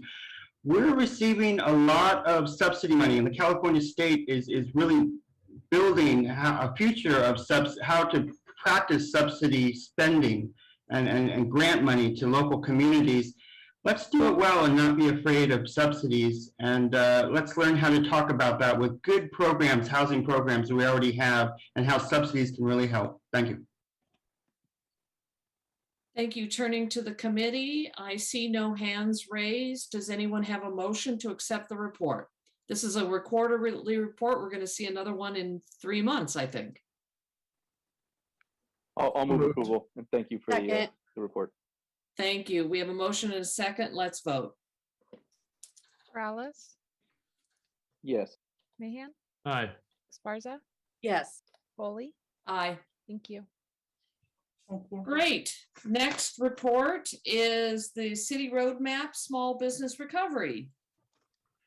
Well, good Nathan, afternoon. Who's there you go. Hi, Chair. It's Nathan, and I'm going to be kicking us off quickly here. So my name is Nathan Donato Weinstein. Thank you, Chair Foley and committee members for having us today. I am with the Office of Economic Development and Cultural Affairs, and I am joined today by Blage Zalalic, who is currently our Deputy Director for Business Development. Today, we're going to be providing a quick update on the status of efforts to support our small business community in San Jose. Hold on. And we're going to pause for just a second for Blage to get our slides up.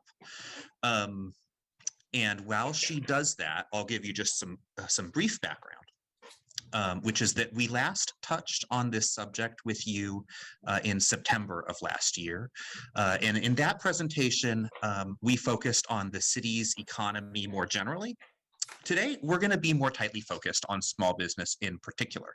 And as a reminder, San Jose has about 60,000 small businesses, and I'm defining that as a business with 1 to 35 employees. So they're a huge part of our economy and our community. So we're going to start with just a few quick economic indicators to survey the landscape. You're going to see some good news, some bad news, and some too soon to tell news in the next couple of slides. And then I'm going to hand it over to Blage, and she's going to talk about some of our current work. So I'm not going to spend much time on our unemployment rate and the trends, because you're actually going to hear more detail about that from the Work to Future team next.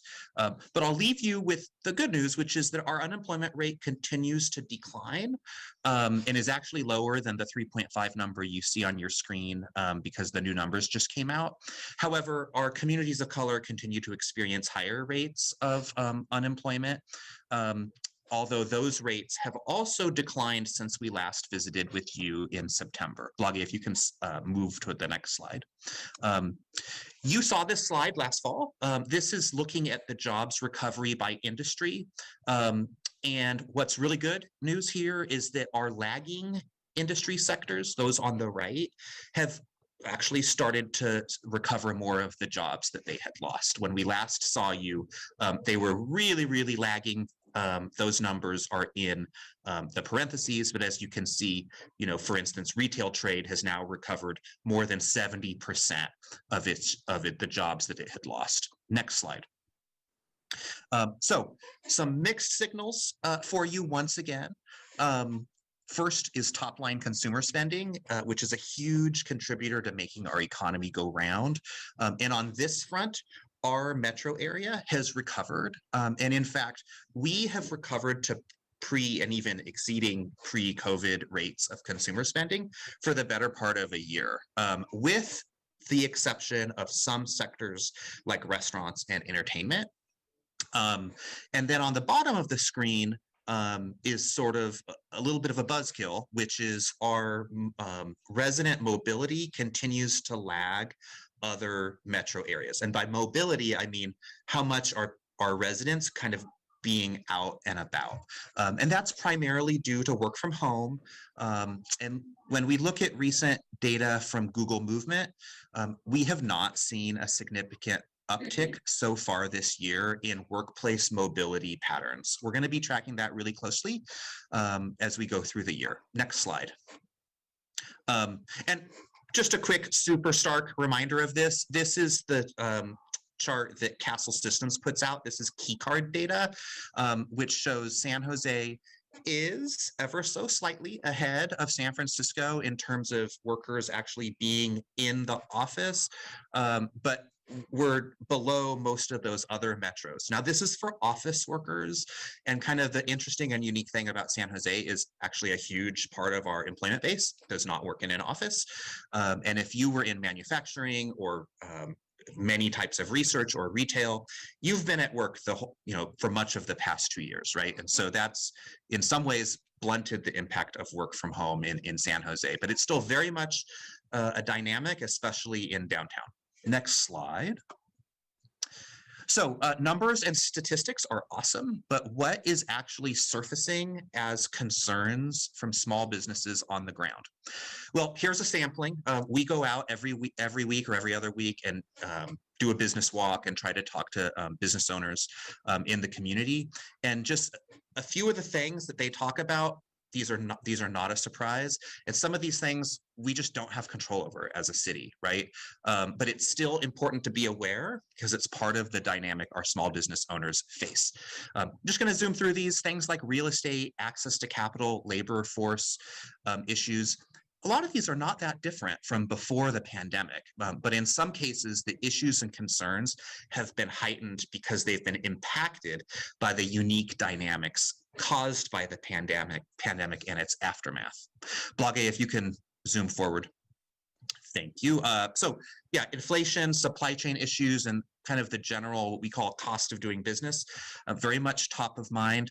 And issues of crime are probably like the most top of mind right now when you go out and talk to small business owners. And this is actually something the city can productively engage in by educating business owners about the resources out there and kind of how to protect themselves through things like our crime prevention programs. And so with that, I'm handing things over to Blage now, who will be sharing some of our current work items and priorities. Blage. Thanks, Nate. So now that we've toured some of the current statistics and concerns that we've heard from our small business community, let's transition to what our business development team's current work is and our upcoming work. So this is pretty obvious, but it bears reminding. We are not where we were in 2020 or even in 2021. And the current approach is more focused on how businesses can be strengthened through capacity and community building, as we'll see. Okay, and now my slide doesn't want to go forward all of a sudden. Oh, and now it does. Okay, technology, you gotta love it. So what does this look like? Here are 6 pillars of the work that we've embarked on. I'll tour you through a few of these pillars through this presentation, but not everything. For a more in-depth dive into this, please see our memo that goes into greater depth. I've listed at the center bottom, assisting the most vulnerable separately, but in reality, our goal is to carry that spirit throughout all of the work plan areas, because we recognize that it is the most vulnerable businesses who were negatively impacted the most over the last 2 years. Financial assistance is in a different place now, with most of the large-scale federal and state pandemic grants and loan programs ended. In a word, the approach now is much more targeted. So a good example of this is the new city grant program, was just approved by council last week, and that will launch in the next few weeks. This program is going to be specifically targeted to businesses that have residual rent debt under the now ended commercial eviction moratorium, and those businesses that have fewer than 10 employees. In addition, we're amping up our efforts to promote the Accessibility Compliance Reimbursement Program, or the CASP program that we currently have. And our Storefronts Grant program has been tweaked slightly so that now it is an upfront grant versus a reimbursement. With respect to cultural funding, investing in our arts and cultural sector is also part of our small business recovery strategy.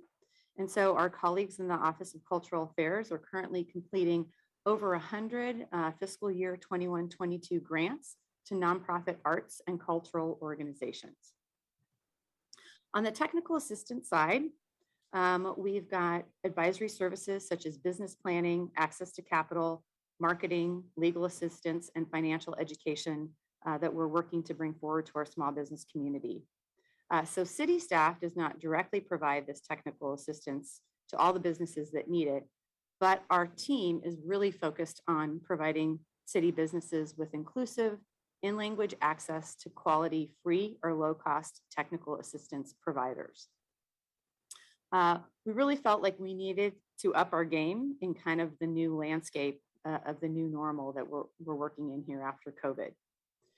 So an example of this is shown on the screen, which is a recently launched program that offers a toll-free hotline for businesses to get help with landlord-tenant issues. We're having a webinar on this very subject this Wednesday evening.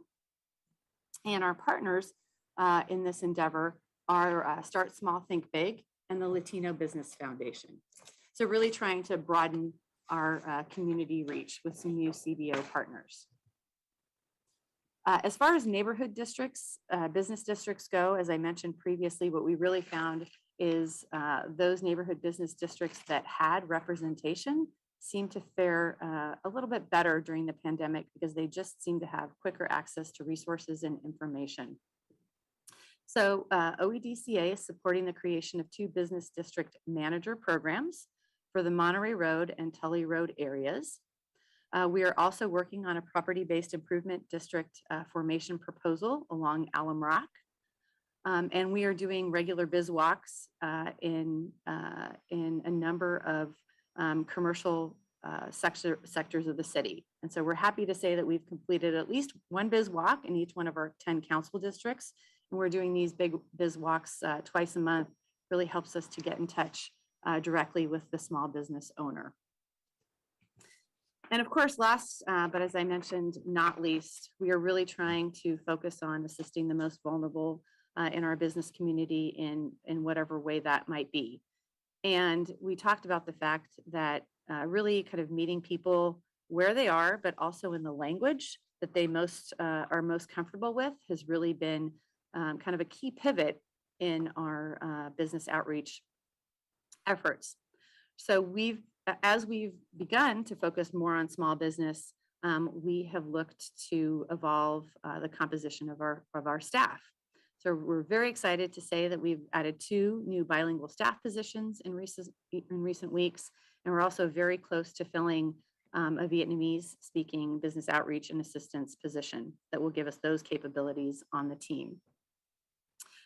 So with these both additional language capabilities and just broadening our team, we're going to better able to target the underserved communities and partner with community-based organizations already working in those communities.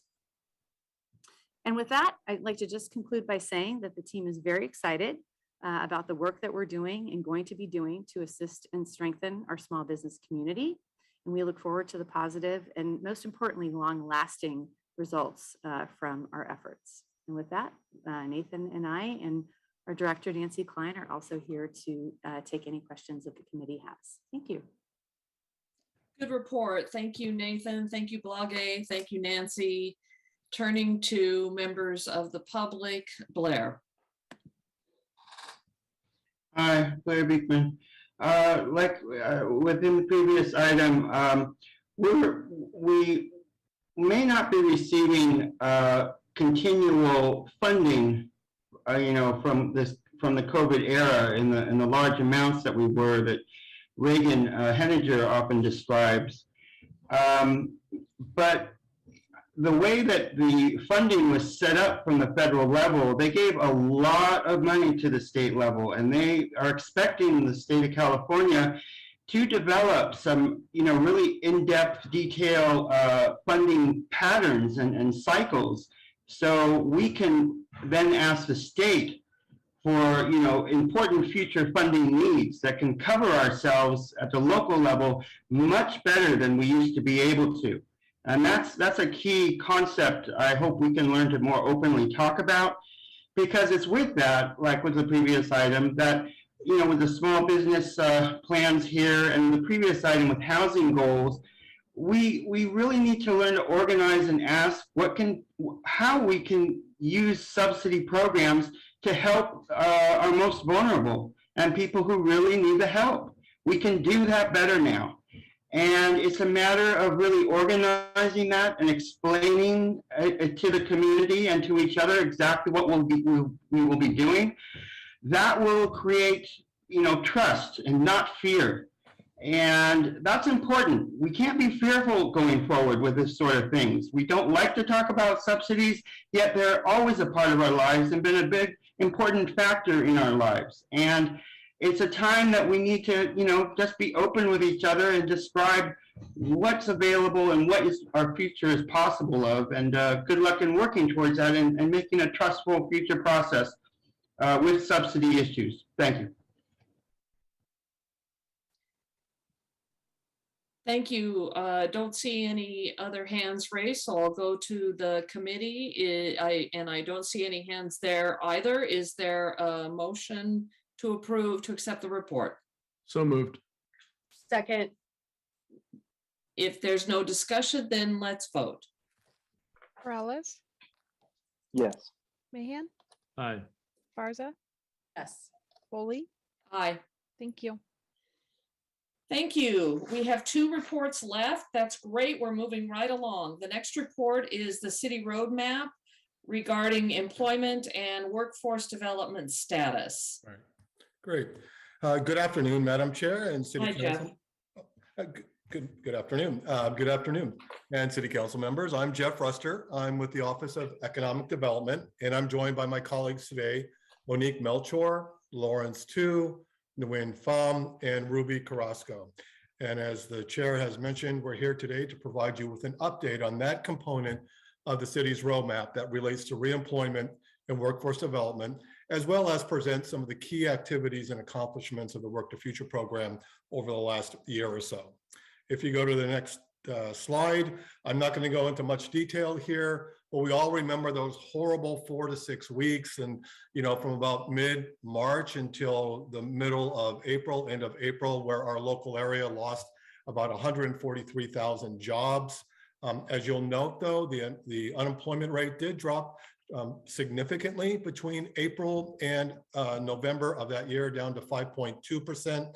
There was a bump up in December and in January as the Delta variant became more prevalent. But really, since about that time, and with Omicron being somewhat of the exception, there's been a steady decline in the unemployment rate to 2.9% today as of February, which is only slightly higher than when we stood back in February of 2020 at 2.5%, which was a near historic low. But we all know that doesn't tell the story of what COVID has done to our economy and to our employment situation. And in my mind, and I think as the team talks about this, there are really 2 things. What COVID really has done has really accelerated the transformation of our local labor markets. We all knew, and really starting in 2005, baby boomers were retiring at about 3 million individuals every year, and their children and grandchildren were not coming close to replacing them. And I think that exodus of baby boomers was somewhat masked by the fact that female worker participation rates have risen significantly in recent decades. So it kind of offset that effect. But what the riptide really has been in terms of now declining labor availability has really been around prime age working males, 25 to 54. Their labor market participation rates are down by about 6 or 7%. They are getting their first jobs later, they are getting married later, they're having children later, and they're buying homes later. So that has significant impact on both the employment situation and on wealth accumulation and transfer. And so as you had this tightening of the labor markets, well, we have seen a couple things that have happened. Employers all around the country and also in here in our region have raised wages. Roughly over the last year, wages have increased by about 11.5%. They've also accelerated what they were doing before, and that is lowering their educational requirements, specifically four-year college degrees. They're waiving that requirement more for those middle tier jobs in advanced manufacturing and IT. So that's the good news. But we all know that inflation has eroded wages, and inflation hits particularly hard for low income, lower skilled workers as they spend a higher percentage of their income on food, on gasoline, on shelter, and other basic necessities. And if we peel back this onion, kind of one more very important layer, and if you could go to the next slide.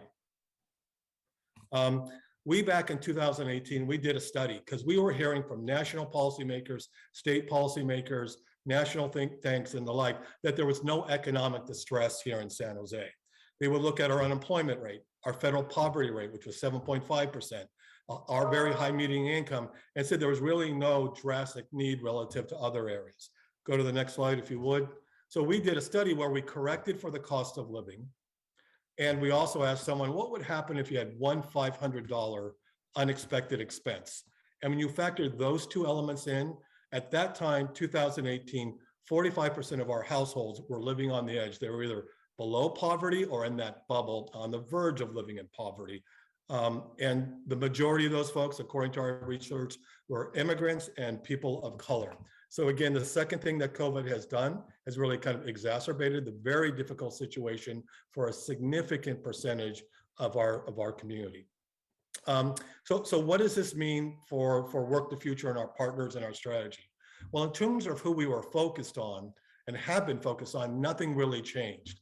Work the Future has always been very focused on lower wage, lower skilled individuals, both with our federally funded program, where about 80% of our clients are people of color, and also with the San Jose Works program, where about 92% of our clients are youth of color. So that wasn't really what the change was. But really what we had to do was radically rethink our outreach strategies, our service delivery strategies, and the actual menu of services that we were offering to people during these very difficult times. So let me now ask Monique to kind of come in and talk a little bit about those service highlights. Good afternoon, Chair Foley and members of the committee. My name is Monique Melcher, and I'm the division manager for Work to Future. So Jeff mentioned there were a lot of individuals that were struggling at this point in regards to just, being able to find employment if that was something that they had lost during the pandemic. So in response, when we were doing the vaccine and food distribution, what we did was we really wanted to get those individuals introduced to our services. So we were really doing a lot of outreach at those events because we knew people were getting vaccines. And of course, there were people that were in need of food. So we made sure that we were also there to give them information about our services. We converted to 100% online service delivery at the beginning of the pandemic, April 2020, around that time frame. It also included telephone. So we want to make sure that individuals that didn't have access to computers could still call us and have a conversation with one of our case managers. We opened our services for non-enrolled clients. What we did was we made available our employment information on our website so that everyone can see local hiring that was happening within the city and around the city, so that individuals that maybe had lost their jobs could do some type of stopgap employment. We did direct outreach to the community that was hit hardest. We went out there and made sure that these individuals knew about our services. And any way we could do that, we just kind of tagged along, as I mentioned, with the vaccine and the food distribution sites.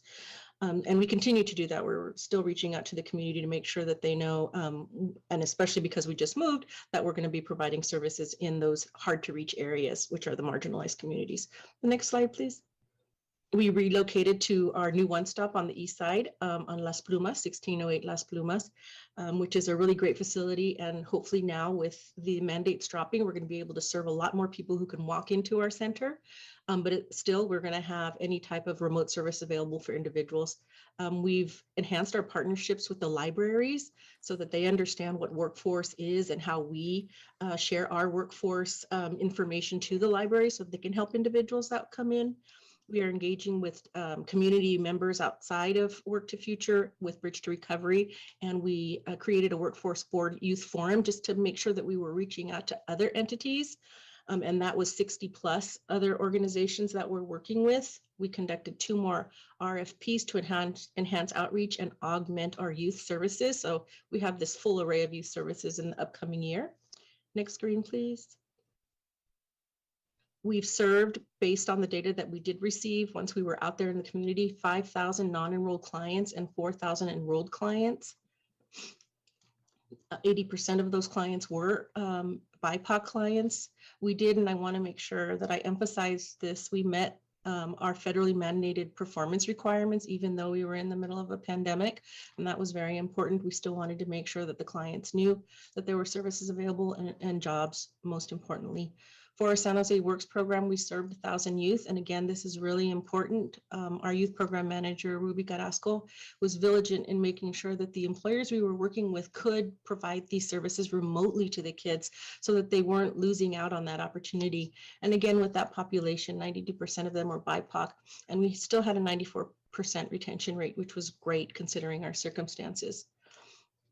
I'm going to hand it over to Jeff. He's going to give a little bit of information about the COVID relief and recovery initiatives that we also had a part of. Yeah, you'll see 4 different initiatives here, some funded with Corona relief funds. The last one, Resiliency Corps, funded with American Rescue Plan funds. The first couple were funded to support small businesses and providing grants for rental relief, as well as for provide technical assistance.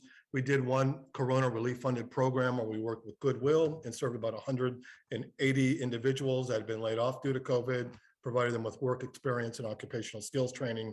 And right now we're coming to we're 2/3 of the way done with the phase 1 of the Resiliency Corps program. Have 199 young adults, I should say, enrolled in that program, 85% from low resource census tracts, 93% BIPOC, and we have a very high retention rate of about 86%. And now we're tracking them in terms of getting them jobs or making sure they go on to school. Next slide. Here is one of our key partners, the Latino Business Foundation, and a couple of the youth that's participated in the small business employment pathway associated with that program. These 2 individuals, these 2 young adults here, were trained in the areas of digital marketing and have been working with flea market vendors and other small businesses on the east side to help attract more clients. Next slide. The next 6 to 12 months, I'm going to hand it back to Monique in here, but we will be launching phase 2 of the Resiliency Corps program. This will be funded with Californians for All funding, and we plan on serving 275 youth. And again, per the direction we received from Council Member Esparza and Arenas in their blue memo associated with the proposal of this program, we're very much targeting individuals in the low resource census tracts. Monique? And we're doing that primarily. We're going to be hiring a Spanish-speaking outreach specialist to give information on our services, especially to the Latin communities, so they can have a one-on-one interaction with that individual, especially if they're having difficulties with their language. They can speak to them in their language, Spanish-speaking. So we're looking forward to that, and it'll be in those marginalized areas, as Jeff mentioned. So he or she will be doing a lot of outreach. We're distributing online training licenses to individuals that are available in English and Spanish. And this is really and this is available to all the clients. You don't necessarily have to be enrolled, but it's a good segue into our services and a good segue into individuals just learning how to do self-directed type of training. Because it is self-directed, but it's a great opportunity. It's a $5,000 course catalog that we have available for individuals to choose from. So there's quite a few trainings that are available there. And then we're going to be having job fairs. We've been having job fairs through the pandemic. We had the first pandemic that or the first job fair that was available remotely. So that was really great for us as a workforce development board, but now we're able to do them in person, and we're going to be making sure that they are in the low resource census tract areas. The first one will be in April in Las Plumas, our new site. 1608 Las Plumas, for those of you that haven't been able to venture out there. The next one will be at the Tully Branch Library in May, and then hopefully at the Mexican Heritage Plaza sometime in June or July. So we're going to make sure that we're really going out to those communities so that they can know about our services, and especially our brand new location that's around the corner. Next slide, please. This is just a picture of a job fair that we had pre-pandemic. Hoping to get back to that normalcy. It's great interacting with individuals, and we just definitely want to get back into doing that. It's great to have those one-on-one conversations. In the next 6 to 12 months, we are looking at some new initiatives. We're going to be developing partnerships to serve non-WIA clients. We have that big, beautiful space, so we're allowing a lot of partners to come on board, and hopefully they're going to be sharing some entrepreneurship training, computer literacy training, and financial education training. And a lot of these trainings are hoping are going to be available in Spanish for that community. We're going to be conducting our in-demand occupational training, PG&E Power Pathways, and the pre-apprenticeship program are programs that we've had for quite a bit of time, and they are fantastic. The individuals really learn the skills that they need, and they go on to get jobs in either PG&E or an apprenticeship, and we can see their wages, and they are above living wage, and that's what we want for our clients. We're going to be launching a healthcare work experience and training partnership. We've been working and talking to a lot of healthcare agencies out there so that we can really look, and we know because of the pandemic, quite a few people have decided to not really go back into that industry for a while, taking a break. So, and we want to make sure that we have other individuals that are going to be learning about the healthcare industry and hopefully taking advantage of opportunities that are happening now. There's a huge need in Santa Clara County, and that's one part that we really want to make sure that we're getting into healthcare, and a lot of individuals can take advantage of that, especially in the marginalized areas where maybe just a certificate is needed if they don't have that degree that a lot of people are looking for. Next slide. And that's just us at work, providing a workshop to individuals. Next slide. That actually ends. I'm going to go ahead and hand it over, our presentation. I'm going to hand it over to Jeff just so he can say one last comment. But thank you so much. And hopefully I didn't talk too fast because I can hear myself talking a little fast. Thanks, Monique. Jeff. You did great. You did great, Monique. Thank you. And again, I just want to thank the team. I want to thank all our partners. We work very closely with the library, with Parks and Rec, with people like Goodwill and other community-based agencies, and also the council. The council has been great in terms of helping us to get the word out for all our programs. I would highlight the Resiliency Core program. That was when we were kind of we were retrenching a little bit from the opening of the economy. So the outreach that the offices did, particularly those with high numbers of low resource census tracts, really helped make that program happen over that very difficult summer of last year. So that concludes our presentation, and we're here for any questions you might have. Wonderful. Jeff and Monique, thank you for the report. Monique, you did a great job, not too fast. Let's turn to the members of the public. Jesus Flores, you're first. Yes, hello. Good afternoon, Madam Chair and City Council members. My name is Jesus Flores, Executive Director of the Latino Business Foundation, Silicon Valley. Thank you for the opportunity to speak today in regards to the Resilience Corp program that we are part of in collaboration with the Office of Economic Development and Goodwill of Silicon Valley. Through this collaboration, we have been able to assist many small businesses to strengthen their digital marketing knowledge with the help of our interns. This program has helped over 50 individual small businesses, many of them vendors from the flea market that previously had little to no knowledge regarding social media and digitalization of their businesses. Our interns have been working one-on-one with them, like with Vicky Castrejon, a single mother business owner who, with the help of our interns, now has a very strong social media presence with rich video and graphics to showcase her products. Vicky was also trained by our interns to create her own videos, Facebook posts, and advertising, which is now generating new clients for her. We understand the funding for this program is limited, and we would like to respectfully request your support to continue this program. It will be of wonderful value to continue providing these services to our small businesses that are in great need of this assistance. And of course, it will be fantastic to keep these young, hardworking interns employed after they were severely affected by COVID in some of the most underserved areas in our city. I thank you again, and thank you to the Office of Economic Development for the opportunity to be part of this program. Thank you. Jesus, thank you for your involvement with that program. It's a good partnership and collaboration. Next is Blair Beekman. Hi, I'll try to make this shorter public comment time. Just to thank you for this item. I don't want to make a habit of like endorsing mayoral candidates. I want to be partisan. I want an equal and when there was a recent mayor's forum and mayor candidate forum, and when someone speaks a good point, I hope I can bring it up at public comment time to just comment on a good public comment. And Raul Perales at the end of his wrapping up, he said the words that he was really working on a future of good jobs for the future of San Jose and what can be good job, ideas. And this really seems it really struck a good chord in me when he said that. And this seems an important work in that effort. And good luck in your efforts. This sounds like an interesting item, and thank you. Thank you. Next speaker is Louise Auerhahn. Thank you. Good afternoon, council members. Louise Auerhahn with Working Partnerships. I want to thank Monique and all the staff at Work to Future tremendously for the work they've done over the past 2 years.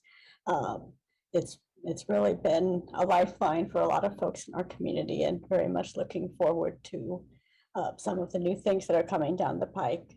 I wanted to particularly lift up some of the more recent pilot programs that have focused on living wage jobs and career pathways. I think that's a tremendously important shift for us to continue making, away from just let's connect a person to any job to how can we get this person in the right job that will pay them enough that they can stay here in San Jose and grow and prosper and raise a family. So really hoping we can do more of that. And also to lift up the pilot attempts to be able to serve non-WIOA clients. That part is a little more technical, but WIOA really limits who we as Work to Future are able to serve, and a lot of our community members can't access it. So very encouraged to see more work in that direction and hoping it can continue as well. Thank you. Thank you, Louise. Turning to the committee, I see no hands raised, so is there a motion to accept the report? So moved. Is there a second? I'll Second. Then let's vote. Morales, Yes.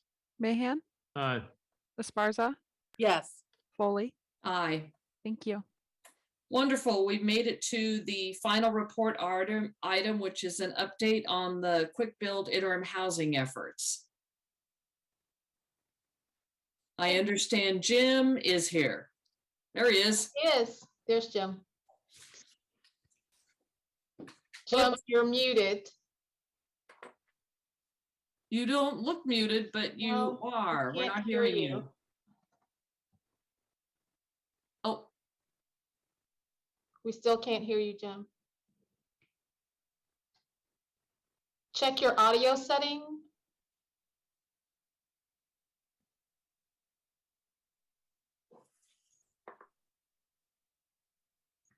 Can't hear you.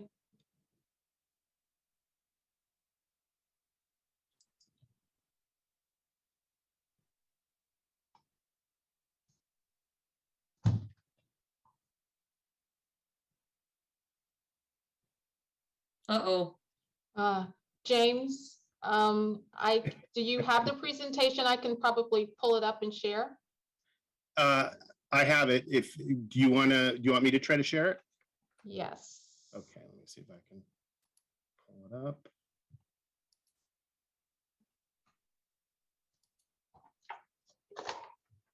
All right, how does that look? Got it. Could you go Okay. back to the previous slide? Yep, let me get it Okay. started here. All right.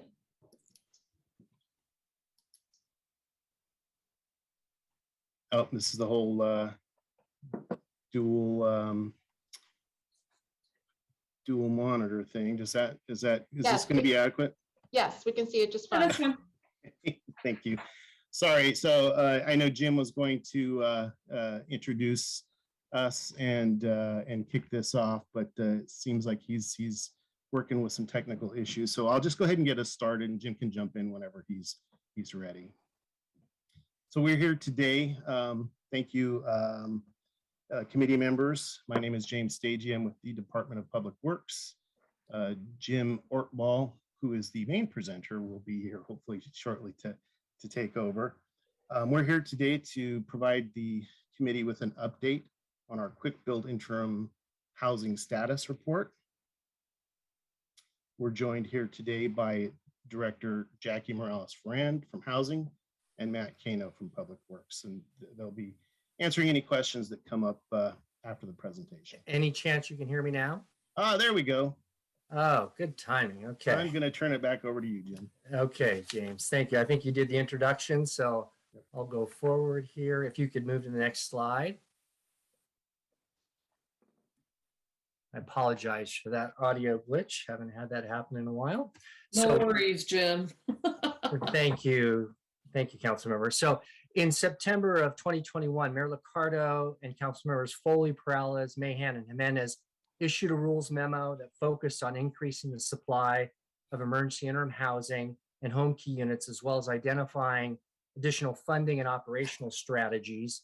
And you can see what it specifically called for: about an additional 1,000 pandemic era units and beds from the beginning of the pandemic through the next couple of years, 300 additional home key units.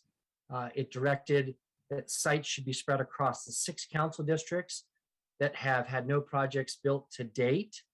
It also sought more effective and efficient operations at our sites, including finding additional funding sources to build and operate emergency interim housing sites, and coordination with the county related to providing services to these facilities. The city currently is operating them on their own, and we think partnership with the county would improve service and really control costs of the city. And then the recently approved March budget message reiterated and refined that direction from last September, and we factored that into the status report, and we're factoring that into our work to get back to the council in June. So I'm going to go ahead and hand it over to James. He's going to talk about the projects that we've completed and ones that are in the pipeline that are going to count towards those numbers and targets the council laid out for us.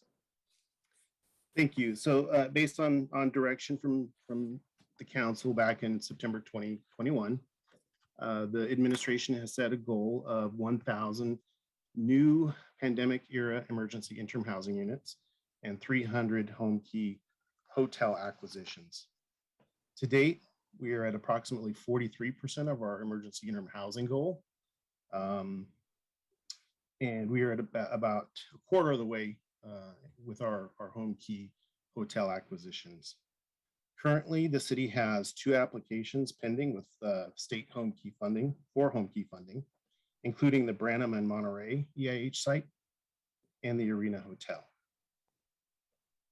We just received word, or not just received, but we received word earlier this month that both of those projects were not funded through the first round of regional funding. However, they're both still on the waiting list, and we're hopeful that we'll hear something about the statewide round of funding by the end of this month. So we'll know hopefully within the next few days.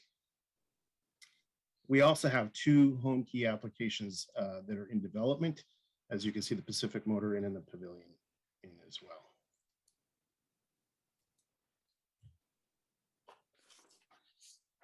Probably the best example of our 2 interim housing models for cost and timeliness are the Guadalupe EIH that's currently under development and the Sure Stay Hotel, which was purchased back in October of 2020.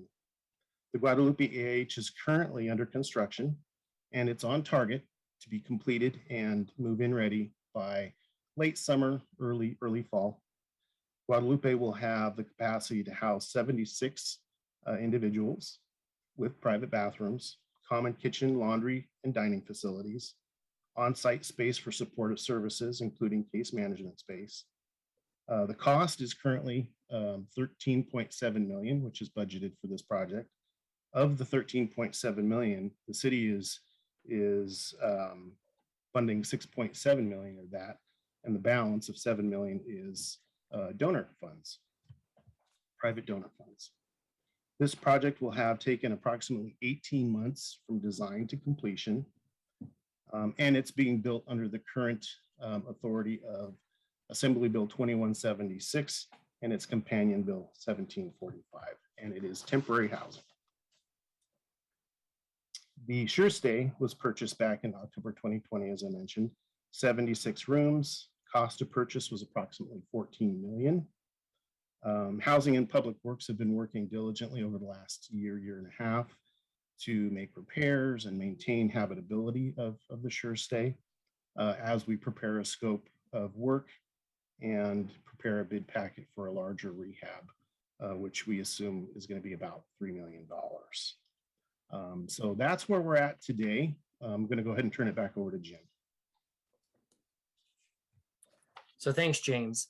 This slide focuses on the process that staff has been following in an effort to identify additional sites for emergency interim housing communities. At the Rules Committee in September, the discussion and the direction was to focus on existing lists of potential sites to try and manage the resources needed to find usable sites given the limited staff capacity for the project. So the existing list included about 100 plus sites, but many on that list were barely feasible at best, mainly because of the size of the site. But in fact, the best 6 sites have already been used for the existing BHC and EIH sites that have been built. So we're obviously having to move down the next tier of feasibility in terms of sites. So about 30 plus sites focused mainly in the 6 districts without an emergency interim housing community warranted an initial site visit this time around. Our goal kind of in this initial site visit is to rule out obvious fatal flaws like too steep of slopes, too small a size, unusable configurations and the like that would enable us to quickly say, not feasible, not worth any further analysis by staff. Now we're moving through whether sites seem feasible through this initial visit, there's no obvious fatal flaws, actually have enough viability.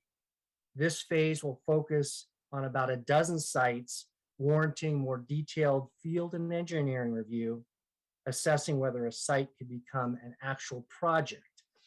Ultimately, we aim to whittle that list down to a limited number of sites that we can practically recommend to the council as projects to develop over the next couple of years.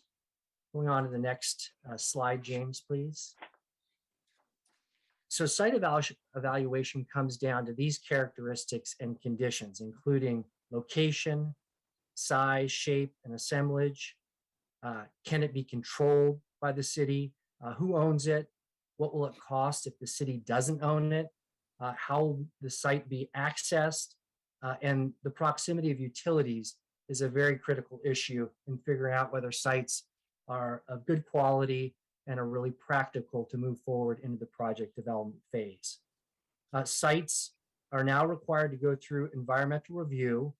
During the pandemic, environmental review was waived by a governor's executive order, so that certainly did speed the time frame of development of emergency interim housing communities. So that's something we are having to do in the current time. That executive order was rescinded in September of last year. So sites that make it past the viability phase do receive preliminary environmental analysis, and we expect to do that on the limited number of sites that we would bring forward for council consideration. There are also potential site mitigations and regulatory restrictions like riparian, roadway, and neighborhood setbacks that have to be considered. Site grades are a major consideration, and if they're of consequence, they either add a lot of cost or reduce the capacity of site such that it becomes really not a practical site. You really just can't get enough units enough capacity on the site to make it worthwhile in the development process. Ultimately, staff will weigh all of these factors among the sites that could be viable to determine if we have practical sites that we're confident recommending to the City Council. I expect they would be in some type of priority order for the council to consider. And so that kind of gives the committee a feel for what we're weighing on kind of the limited number of sites that we're narrowing down. In terms of next steps, where we're going from here. So we'll continue the evaluation and comparison of the sites. We'll be finishing that in April and May. We'll also be advancing funding opportunities for the EIH communities for construction operations, one through the Measure E report back to Council on April 12th, and then through the 22-23 budget process. We'll also be, once we've kind of completed our evaluation or far enough along on our evaluation of sites, we'll initiate detailed coordination with the mayor's office and the City Council offices so they can kind of understand what we're looking at, understand kind of where we're at in the process, get feedback from those council members, hear if they may have alternatives that they would like us to consider. We're certainly open to alternatives at any point in the process, and in fact have received sites from various offices that we have evaluated, but we'll be doing that coordination. We'll also talk a little bit about community notification and outreach in that process. And then we'll return to City Council in June of 2022 with a full report, including recommendations on sites and projects consistent with the proposed funding that may be in the budget and our staff capacity to deliver those projects. And so that completes our presentation, and we're available for questions and feedback from the committee. Thank you, Jim and James, for your presentation. I'll turn to members of the community first. Blair. Hi, Blair Beekman. Thanks for this item. It's nice to see Jim Ortwell. It's been a long time.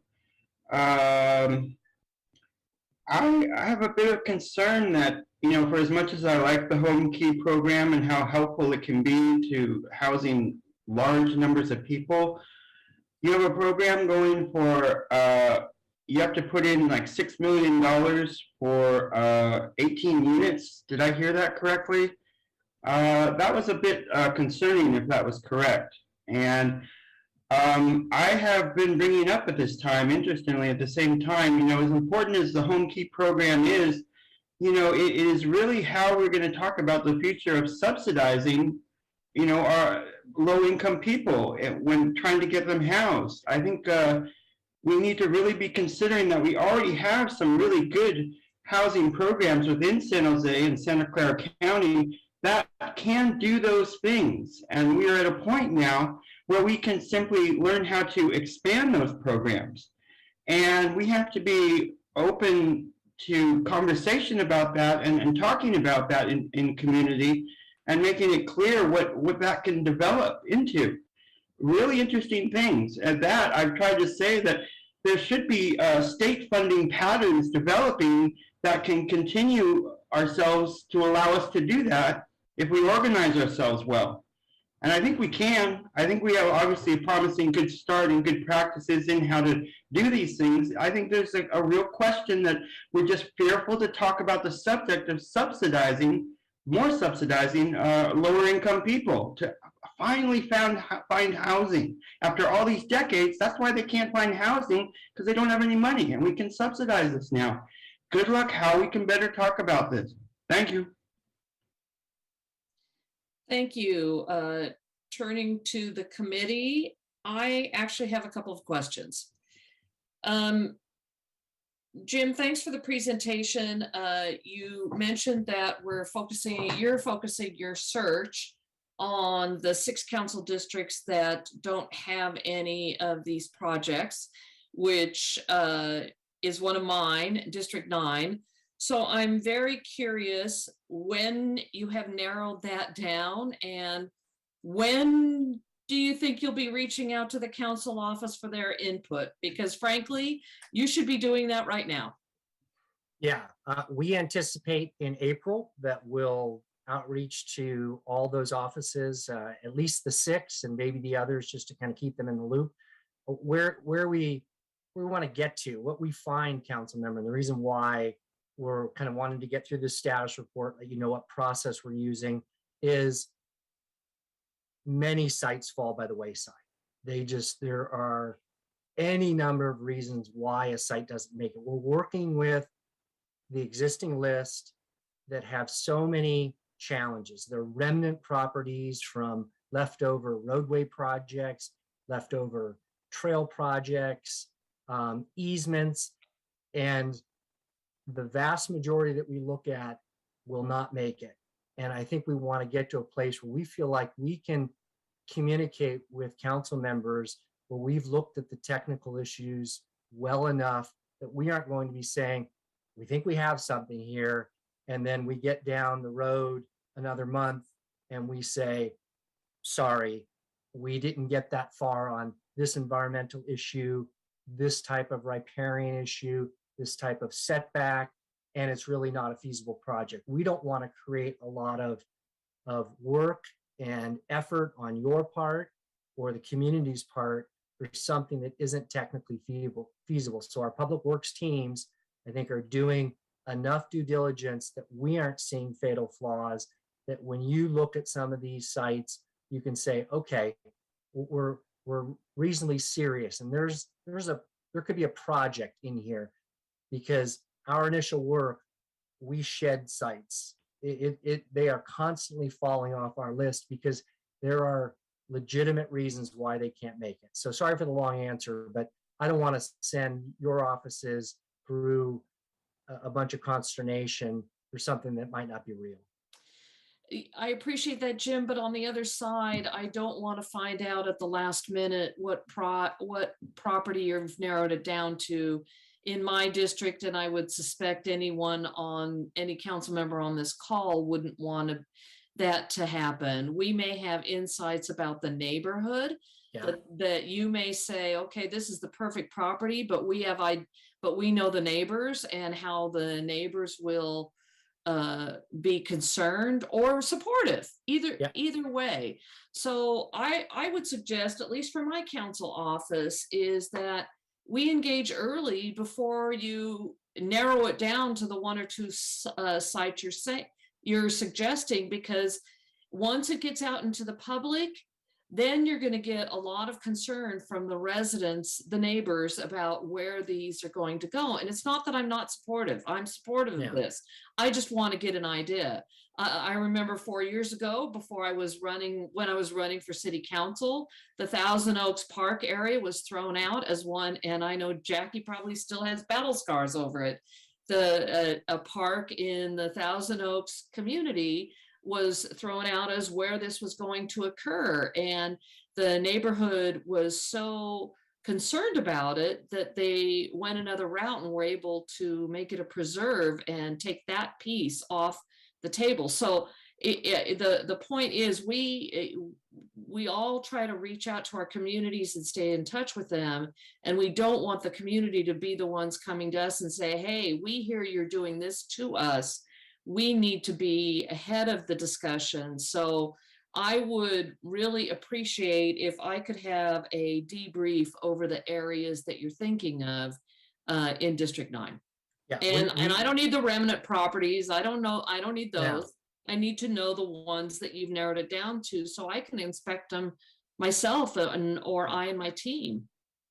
Yeah, we hear you loud and clear, Councilmember. So that certainly was our plan, part of our plan, next steps here. And I kind of laid that out on the last slide. So we will be doing that.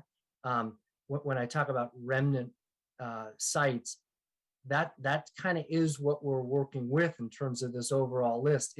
We don't have a lot of prime development sites kind of sitting there. We are working with a somewhat more marginal list at this point in time, but nonetheless, we hear you, and we will work to get to your office and other offices as soon as we possibly can in April.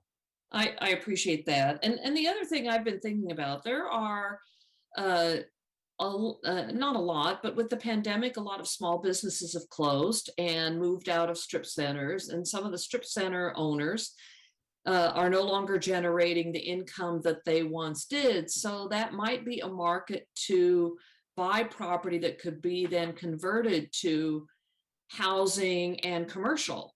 So are we looking at those two? Are we looking at acquiring properties, or we're not there yet? I see Nancy unmuted, so I assume she is. Nancy, let me jump in first and then I'll turn it over to you. Yeah. So the direction we got from the Rules Committee was to use the existing list. So that's where we went to first. Okay. I suspect as we narrow down, as we have communications with council members and council offices and real estate, if we don't have a robust enough list, that's where I think we're going to have to go. But we know it's going to increase costs. We've tried to deliver emergency interim housing projects on very cost-constrained budgets. It may increase cost, but we may well have to go there. That could be the next horizon for these types of projects that we have to consider. Yeah. Nancy. Thanks, Jim. And of course, the cost and the acquisition of the property would be high. Okay, Nancy. Just a quick note, behind the scenes, council member and chair, we are doing a lot to reach out to developers or property owners, and it's very tough. People want to help, but are saying no. And basically they have insurance problems that are significant, and or they're worried about their neighbors. On existing buildings, it's even tougher. We've talked to warehouse folks, we've talked to office folks, and so far, though we've asked multiple times, the concerns, particularly as mentioned on knowing that their insurance won't cause a major problem for them, hasn't resulted. Secondly, just realistically speaking, that's why Jackie and everyone, we do working together on the Project Home Key, on the hotel pieces, we've been able to make that work and hope to continue to be able to make those work. On strip centers, especially in a good way with urban villages, expected prices for commercial centers are quite high. Yeah. And so I don't believe we'll have the dollars to invest and then renovate. So just to manage expectations. I appreciate that. And thank you for that. And thank you for listening to me about getting a heads up on where specifically in District 9 you're thinking of. We need to manage expectations, and outreach is what we all do, and we need to make sure we manage that properly. I know I'm going to lose a council member or two in a couple of minutes, so why don't we take the vote and then move to open forum? Does anyone have a motion? Move acceptance of the report. I'll second. Okay, great. We got a first, second, and third. Very good. Then let's vote. Morales, Yes. Mahan, Aye. Esparza, Yes. Foley. Aye. Thank you. Okay, great. That's the end of our meeting. Now we move into open session. Blair. Hi, Blair Beekman. Thanks for the meeting today. A quick reminder that when you're working on CEQA stuff at the start of a project, and when you want to review it at the end of a project, say after a year's time, it's important that the CEQA not only reviews the project, but the environmental ideas of CEQA itself at that review period a year later. Maybe that can be helpful in the previous item as a reference. Thank you. A reminder in the importance of openness and accountability in our current questions of law enforcement and new data collection and technology surveillance practices. Boy, good luck. I really think openness and accountability and its civil protections can really offer an important structure and guidelines and organization in your law enforcement questions at this time. And we don't have to do everything heavy-handedly in terms of law enforcement, but it's from openness and accountability ideas that is how it can slowly develop interesting projects that I think can be more inclusive of a full community effort, that are ideas of more peace and not just heavy-handed law enforcement. So good luck how to work on that. And it can help Vision Zero things a lot too, I think. And with that said, the civil protection ideas that, it's gaining important ground in the future of, in the work of AI stuff right now. So good luck how you can meld those things, and those are the kind of subject matter that can be inclusive, for how Team San Jose can work and talk about and build upon it, and want to, a way to develop people can come into the city, I think, which is interesting. And a thank you that the term is I want to be nonpartisan in talking about mayoral things. And to conclude, good luck how we can all talk about the ideas of peace for all sides for the future of Ukraine. Hope we can be open about it. Thanks. Thank you. So concludes our meeting. Thank you all. See you next time.